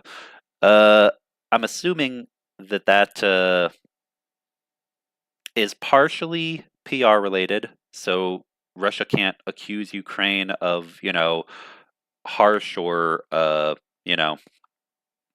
inhumane, quote unquote, treatment of uh, Russians and Transnistrians in Transnistria. But Ukraine doesn't care about that at this point. I really don't. I really think they don't. I think it's probably more of a request from either the Romanian or Moldovan side so that it doesn't result in a possible skirmish, a possible smaller war on their doorstep, which Moldova and Romania would not appreciate, I assume, unless it's on their terms when that happens. So I'm not privy to all the conversations, but it's possible. How long they would hold out, I don't know. Whether or not corruption in Moldova or Romania or both would result in a bypassing, even if they was shut off from the Ukrainian side, also don't know. Even if they don't have a pipeline, I mean, just some alternative means of transmitting gas. But very good question, and I will look into that more. Thank you, it wasn't me. What next? We've also got one from Kellen Dunn. Oh, about Myanmar. Okay, all right, let's see here. If Myanmar's rebels with no outside help can resist a junta with air power from Russia for 4 years and winning back territory, Ukraine can too. Ukraine doesn't need to sign a shitty peace deal. Your thoughts? So, I see where you're coming from, but you also have to remember that the Myanmar government, Myanmar as a whole, the war there is very, very, very different than the war between Russia and Ukraine. Myanmar is a developing country. The government there does have tanks, and they also have helicopters and some air support, a few jets and bombers and stuff. But it's pale in comparison to either Ukraine or Russia. So the fight that the rebels are waging against the government there in Myanmar, it's a very different type of war. And also it's an ideological war that the government over there, the Myanmar junta government, the dictatorship in Myanmar doesn't have as robust. Let me close this for now until I finish these questions, and then we'll hop onto these articles.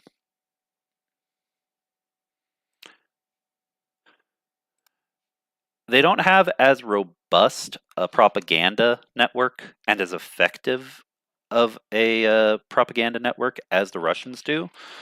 And the government there, it's unclear how much support the junta government actually has from, say, Russia or China or any other major power that does have very effective propaganda networks and intelligence agencies and other resources.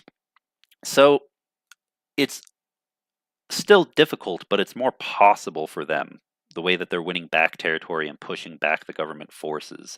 I agree with you in spirit. Ukraine shouldn't need to sign any shitty peace deal that isn't favorable on their terms.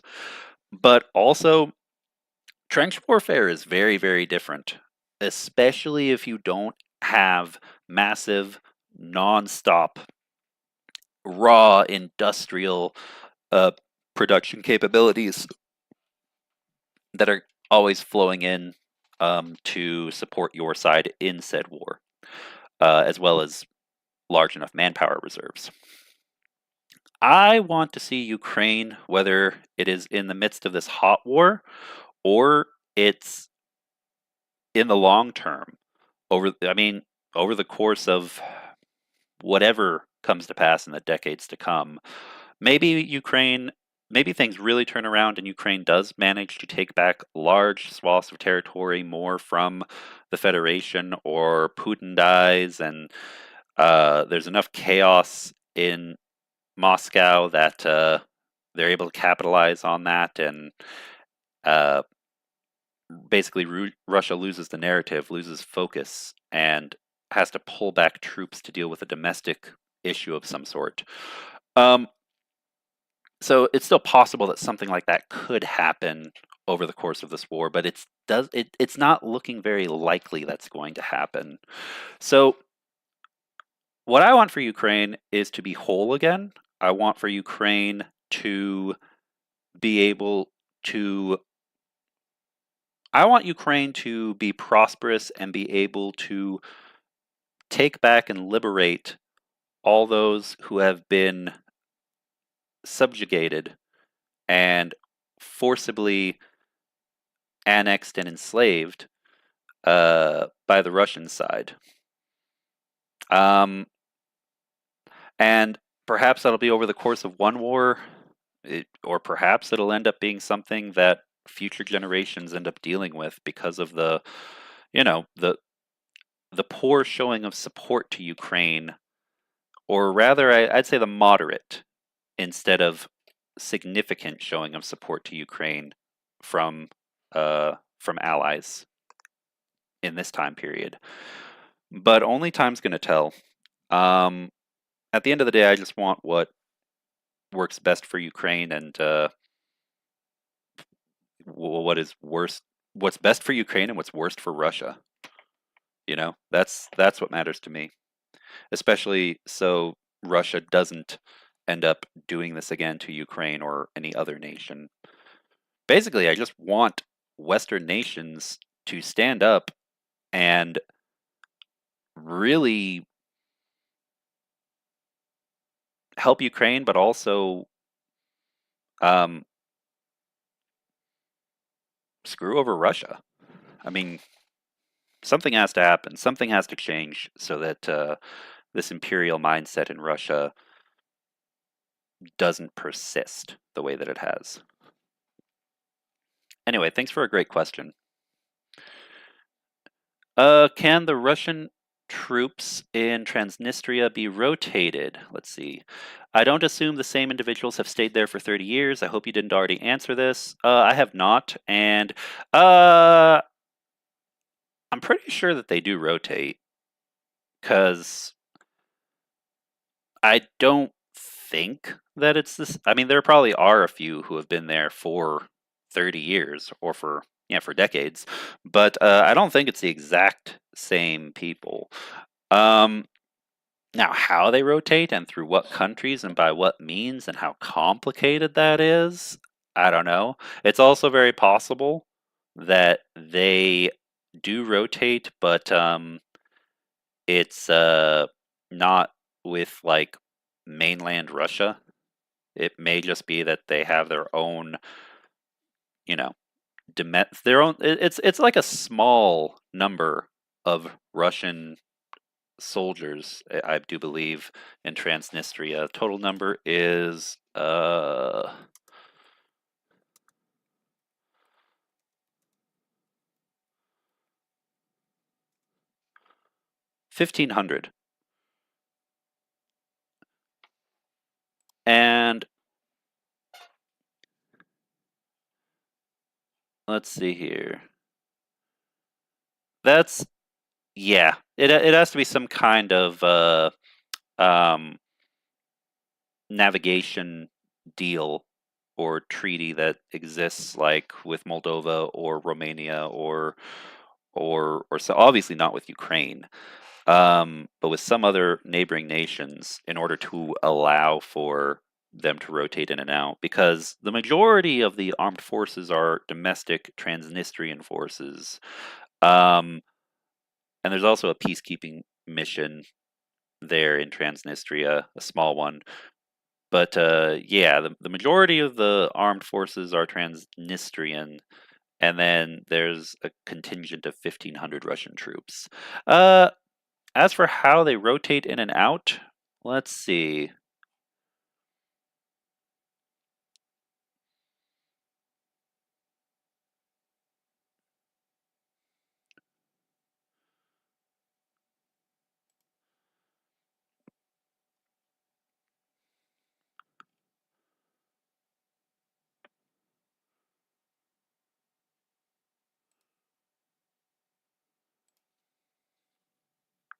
I mean, in the past, I believe that some of it actually, before the war, did go through Ukraine, but of course that stopped a long time ago. Um, as far as resources or things that went to Transnistria, so there might have been Russian troops way back before 2014 who also went through Ukraine. But obviously, since that's no longer at all, since that has long since been stopped, um, yeah, my guess would be somehow through Romania or Moldova, or maybe what's directly to the north? Maybe Hungary. Hold on.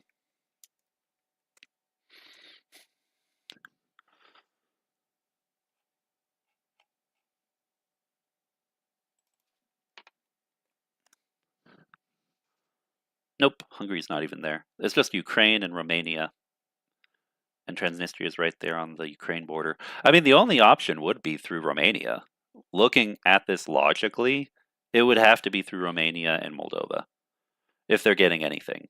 So there's probably some kind of a deal, and it's probably meager, like barely anything, just like with Gaza. So Transnistria is incredibly vulnerable. Um, honestly, I don't think they do rotate. I could be wrong, but if there are, I just from a cursory search, up to 1,500 Russian troops there, then I don't see how they would be able to rotate in and out, especially if, unless the corruption is just that bad that they can pass through Moldova and then Romania somehow secretly in the dead of night. So I wonder. I'm thinking that number is probably inflated too. I think that a lot of those in Transnistria are just getting what they have based off of their own domestic resources, which are very meager at that. Next question. Thank you for a great question. From Ronnie Vranken. Do you also believe Turkey will wait for January 20th to move into Syria and that Israel will make a move too in the same direction? That's a very good question. I don't know if it'll be immediately after this new U.S. administration comes in, but it seems that Donald Trump will be very favorable and support Israel in any of its military endeavors, including involvement in Syria. So if they do move into the Golan Heights even more, or into other parts of Syria, Turkey already did send troops into Syria. What was it, a year or two ago, or three? Can't recall, but relatively recently. I remember there was when was the last time Turkey sent troops? Uh,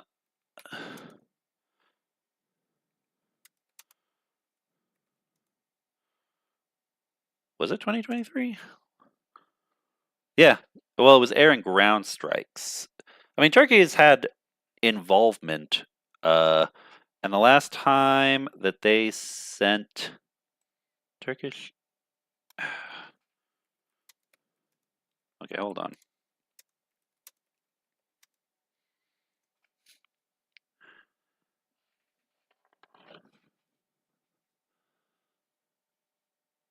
Yeah, 2016, 2017, and 2018. There's been a lot of Turkish involvement. Yep, direct military interventions in 2016, 2017, 2018, 2019, 2020, and 2022, which was Air Force in 2022 with Operation Claw Sword. Spring Shield was 2020.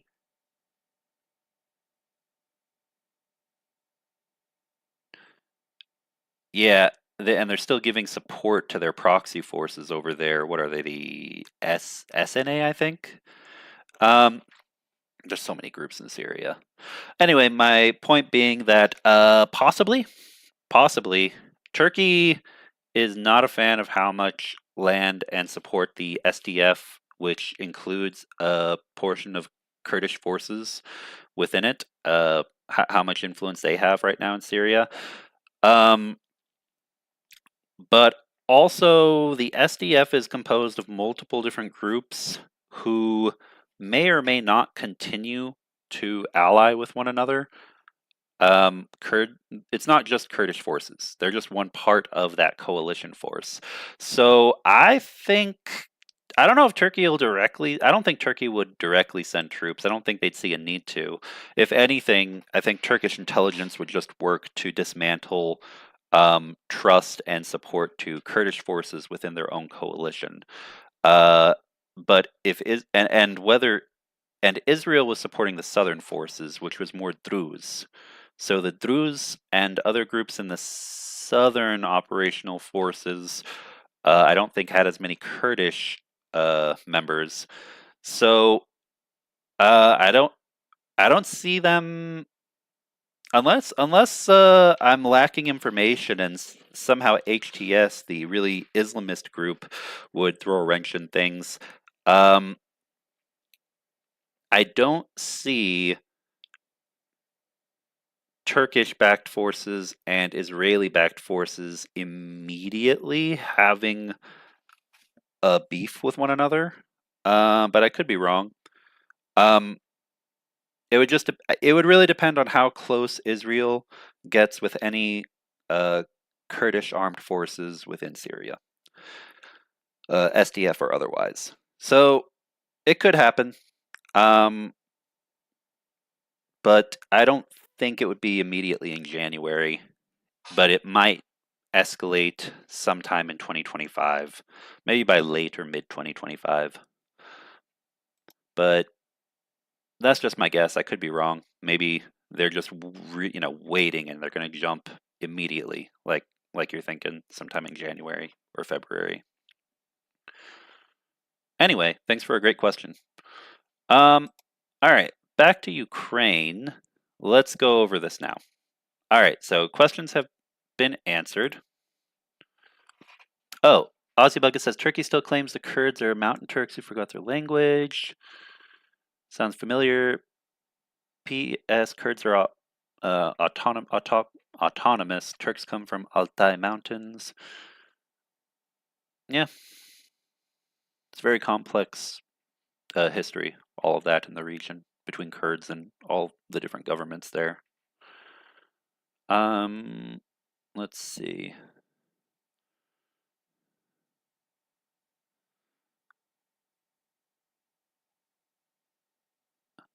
Oh, also, before I forget and before we finish the stream, because we're going to do so pretty soon, a few people had sent emails to me, and I am going to respond to you today. So, oh shoot, hold on, my battery's about to die. Let me plug this in.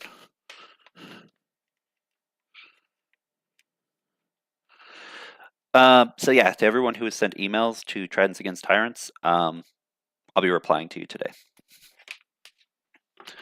All right.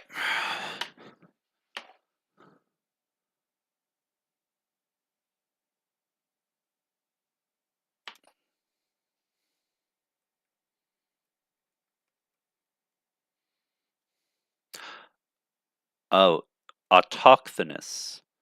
Autochthonous is what you were meaning to spell, meaning indigenous rather than descended from migrants or colonists.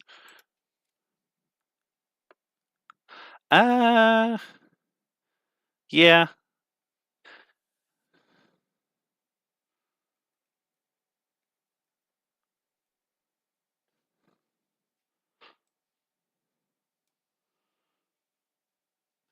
Yeah, Kurds do have a direct line to indigenous ancestry that's been there a lot longer than other people groups. Yeah.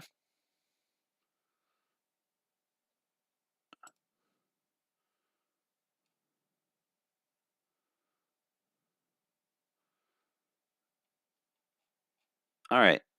Now then, let's go back to this right quick.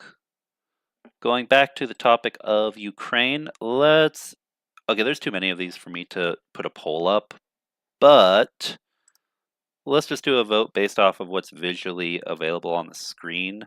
Let me pull it up, and we'll do one more article to close out the stream right quick.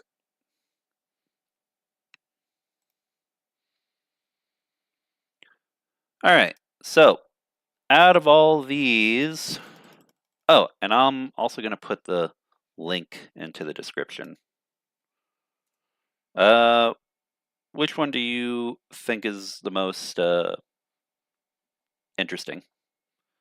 And I guess I'll just pick one that I think looks cool, if unless I have an overwhelming number of people say they want a specific one. Are Ukrainian and Russian the same language? Why is Russia invading Ukraine? When and why did the Russian invasion of Crimea start? The Crimean Bridge, why it's under attack? How many Muslims live in Ukraine? What is the history behind the tragedy of Chernobyl? Does Ukraine have nuclear weapons? How Russia tortures Ukrainians in occupied territories and in captivity? Statehood Day of Ukraine? How many children were killed in Ukraine by Russia's full-scale war? Religions in Ukraine and stats and facts. Zelensky's 10-point peace plan. All right, let's see. What are the Russian death toll and other losses in Ukraine?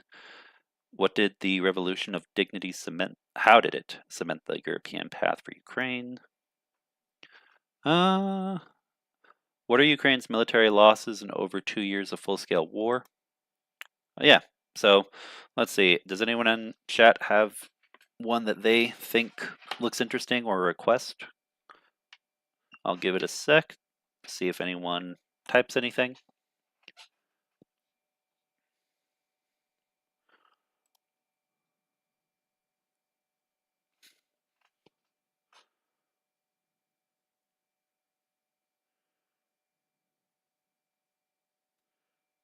Okay, I don't see anything being typed yet, so I will choose this one about how the Revolution of Dignity cemented the European path for Ukraine.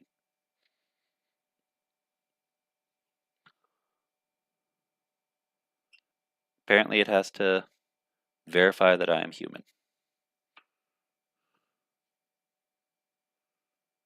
Oh, any of the last 4, says Aussie Bugga. Oh, hold on, let me look at the last 4. Oh, come on. The one on religions, most others have been covered extensively by other streamers. That's a good point. Yeah, I'm sure there are a lot of streamers who have covered the Revolution of Dignity.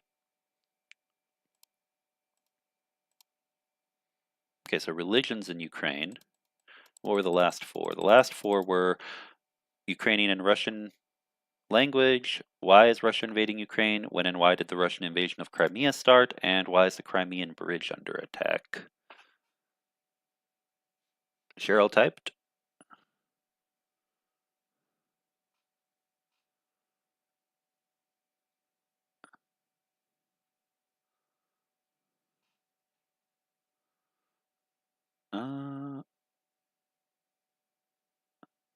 Okay.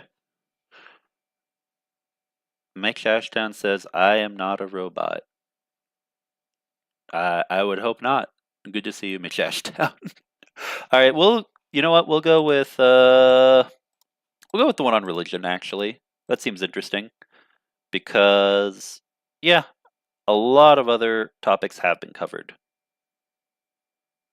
by other streamers in the past.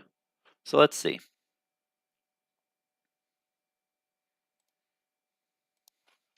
I hope that it's large enough for you guys to read. I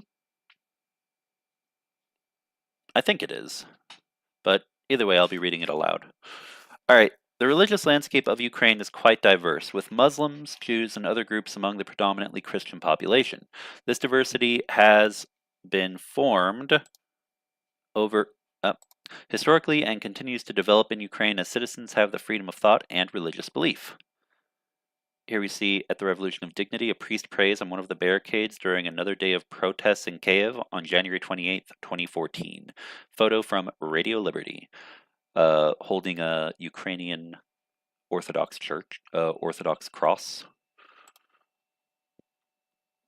Today, representatives of different faiths and those who do not consider themselves as such continue to work together toward a common goal, repelling Russia's invasion and restoring long-lasting peace. As of March 2024, Russia has destroyed 630 religious buildings in Ukraine and continues to destroy them every day, which once again shows that Russians believe only in force. Christianity in Ukraine, from Kievan Rus to the present. According to the annual International Religious Freedom Report, 62.7% of Ukrainians identify as Orthodox Christians, 10.2% as Greek Catholics, 3.7% as Protestants, 1.9% as Roman Catholics, and 8.7% as, quote, just Christians, which I guess would be non-denominational. Ukraine inherited so a lot of this seems to cover Christianity. And then it goes into a few others as well. Perfect. Ukraine inherited Christianity from its ancestor Kievan Rus, which adopted a mono-religion in 988. At that time, this was a civilizational decision that impeded the development of culture and education, building diplomatic ties with other countries and representation in the international arena as a developed state. Before that, the residents of Kievan Rus professed paganism. Christianity helped to establish relations with Europe and unite the tribes that inhabited the territory of Kievan Rus. Within 100 years from adopting Christianity, Kievan Rus created some of the most beautiful artistic and architectural monuments of medieval Christianity in Europe, such as the St. Sophia Cathedral and the church monastery complex of the Kiev Pечерська Лавра. Both sites are included in the UNESCO World Heritage List today. Yeah, very beautiful architecture. Given that the majority of the population professes Christianity, most Ukrainian traditions are associated with this religion, including the celebration of Christmas and Easter. Another article covering the persecutions and crimes against religious leaders in temporarily occupied territory of Ukraine. Islam in Ukraine. The Muslim community in Ukraine ranges from several hundred thousand citizens to 2 million. As of 2010, 0.9% of Ukrainians professed Islam. It is currently impossible to calculate the exact number, as most Muslims live in the east coast of Ukraine or Crimea, areas that have been under Russian attack and temporary occupation since 2014. Sunni Islam predominates in Ukraine overall. Muslims at the Ar-Amma Mosque in Kiev during the celebration of Eid al-Adha on September 1st, 2017. So this doesn't really cover exactly how many of these citizens would be under occupation, but I'm guessing a large number then, since many originally were living in eastern Ukraine or Crimea, so it would just depend on how many evacuated to Ukraine or other parts of the world versus how many wound up trapped under occupation after the Russian invasion. The largest Muslim community in Ukraine is the Crimean Tatars, an indigenous people who historically formed and lived on the Crimean Peninsula. However, Ukraine also has other communities: Volga Tatars, Turks, people from Central Asia, the North Caucasus, Azerbaijan, and Arab countries who have embraced Islam and become part of the Ukrainian population, as well as those who have converted to Islam. Judaism in Ukraine. The Jewish is one of the oldest communities living in Ukraine. Most Ukrainian Jews are descendants of one of the largest sub-ethnicities of the Jewish people, the Ashkenazi. Here we see a picture of President of Ukraine, Volodymyr Zelensky, lighting a candle on the menorah on the occasion of the Jewish holiday of Hanukkah on December 7th, 2023. So a little over 1 year ago. The Association of Jewish Organizations and Communities, VAAD, states there are approximately 300,000 persons of Jewish ancestry in the country. According to VAD, before the Russian military aggression in Ukraine in 2014, approximately 30,000 Jews lived in the Donetsk and Luhansk regions. In particular, another indigenous people of Ukraine, the Krimchaks, profess Orthodox Judaism, but with their own prayer rituals. The exact number of representatives is currently impossible to state exactly, as most live in the temporarily occupied Crimea. However, as of 2001, there were 406 Krimchaks in Ukraine. Wow, so that's a small number, very small minority group. So specifically from the Krimchak population, professing Orthodox Judaism. Um, I guess it's hard to say how many. It's very possible that that entire population might be under occupation at the moment, or that only a few are still are in Western Ukraine. Um, wow, which is yeah, very unfortunate because I'm sure the conditions are harsh in much, if not all, of the occupied territories.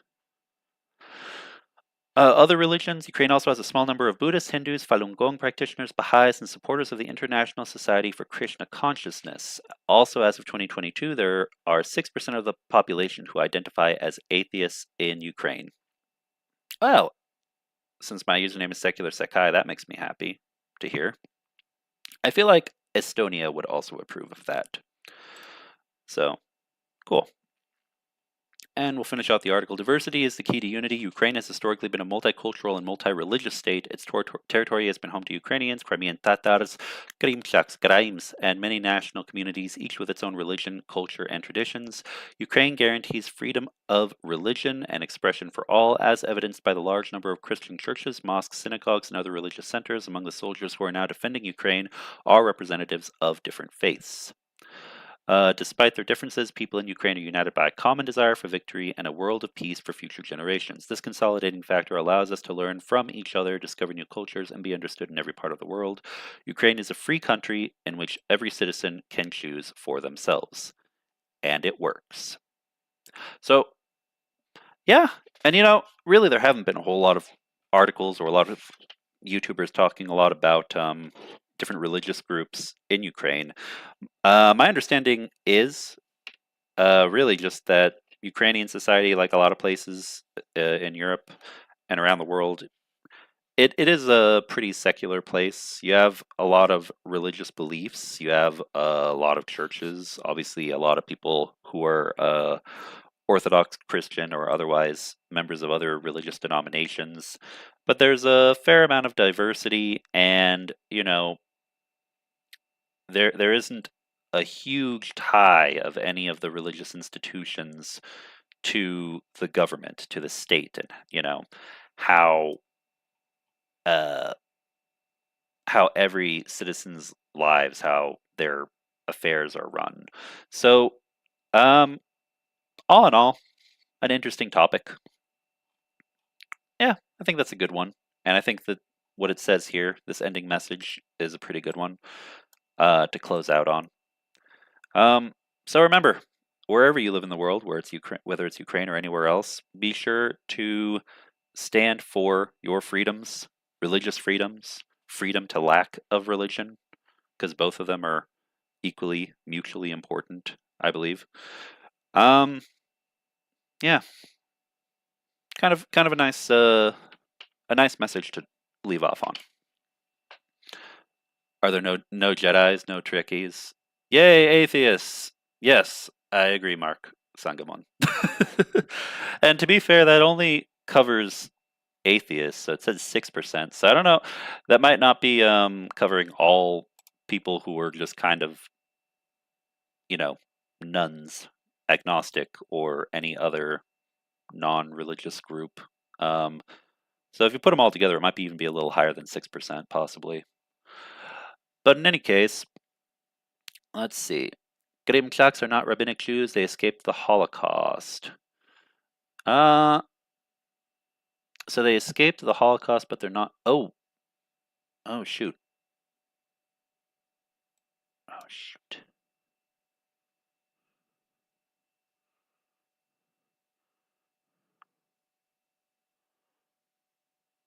Oh, sorry. I hope I didn't lose you for a sec. We're gonna have to end the stream because I am running out of memory from all the stuff I'm doing. I'd say freedom from religion is even more important. It requires tolerance, whereas freedom to worship might not necessarily. I do agree with that. I think that there's an extreme on both sides, because to me, uh, freedom of religion and freedom from religion benefit from one another. If extreme professions of religious faith, hold on, let me get rid of the window capture. If you have extreme professions of religious faith that marginalize and discriminate against every other faith or lack of faith, then you end up with a theocracy. If you end up with extreme rejection of religion to the point of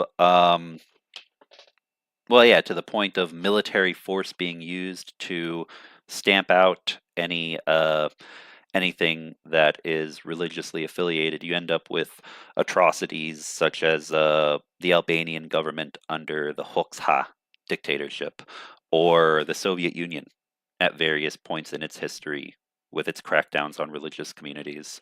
So, I mean, you can have extremes on either side. But I agree. I'm not a very religious person at all. In fact, I'm not religious at all. But yeah, I always I have a habit of playing devil's advocate to make sure people remember that if you're not careful, you can easily become what you hate when it comes to the way that people will treat one another, people who have different belief systems. So, yeah, I mean, it's a balance that you have to have.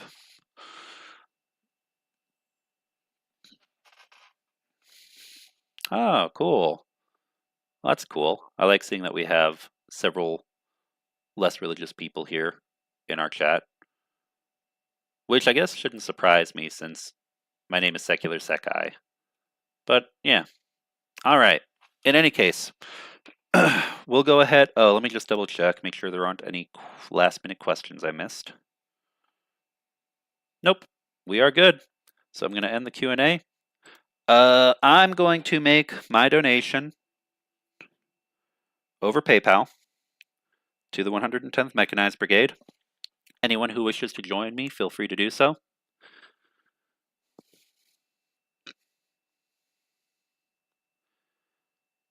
All right.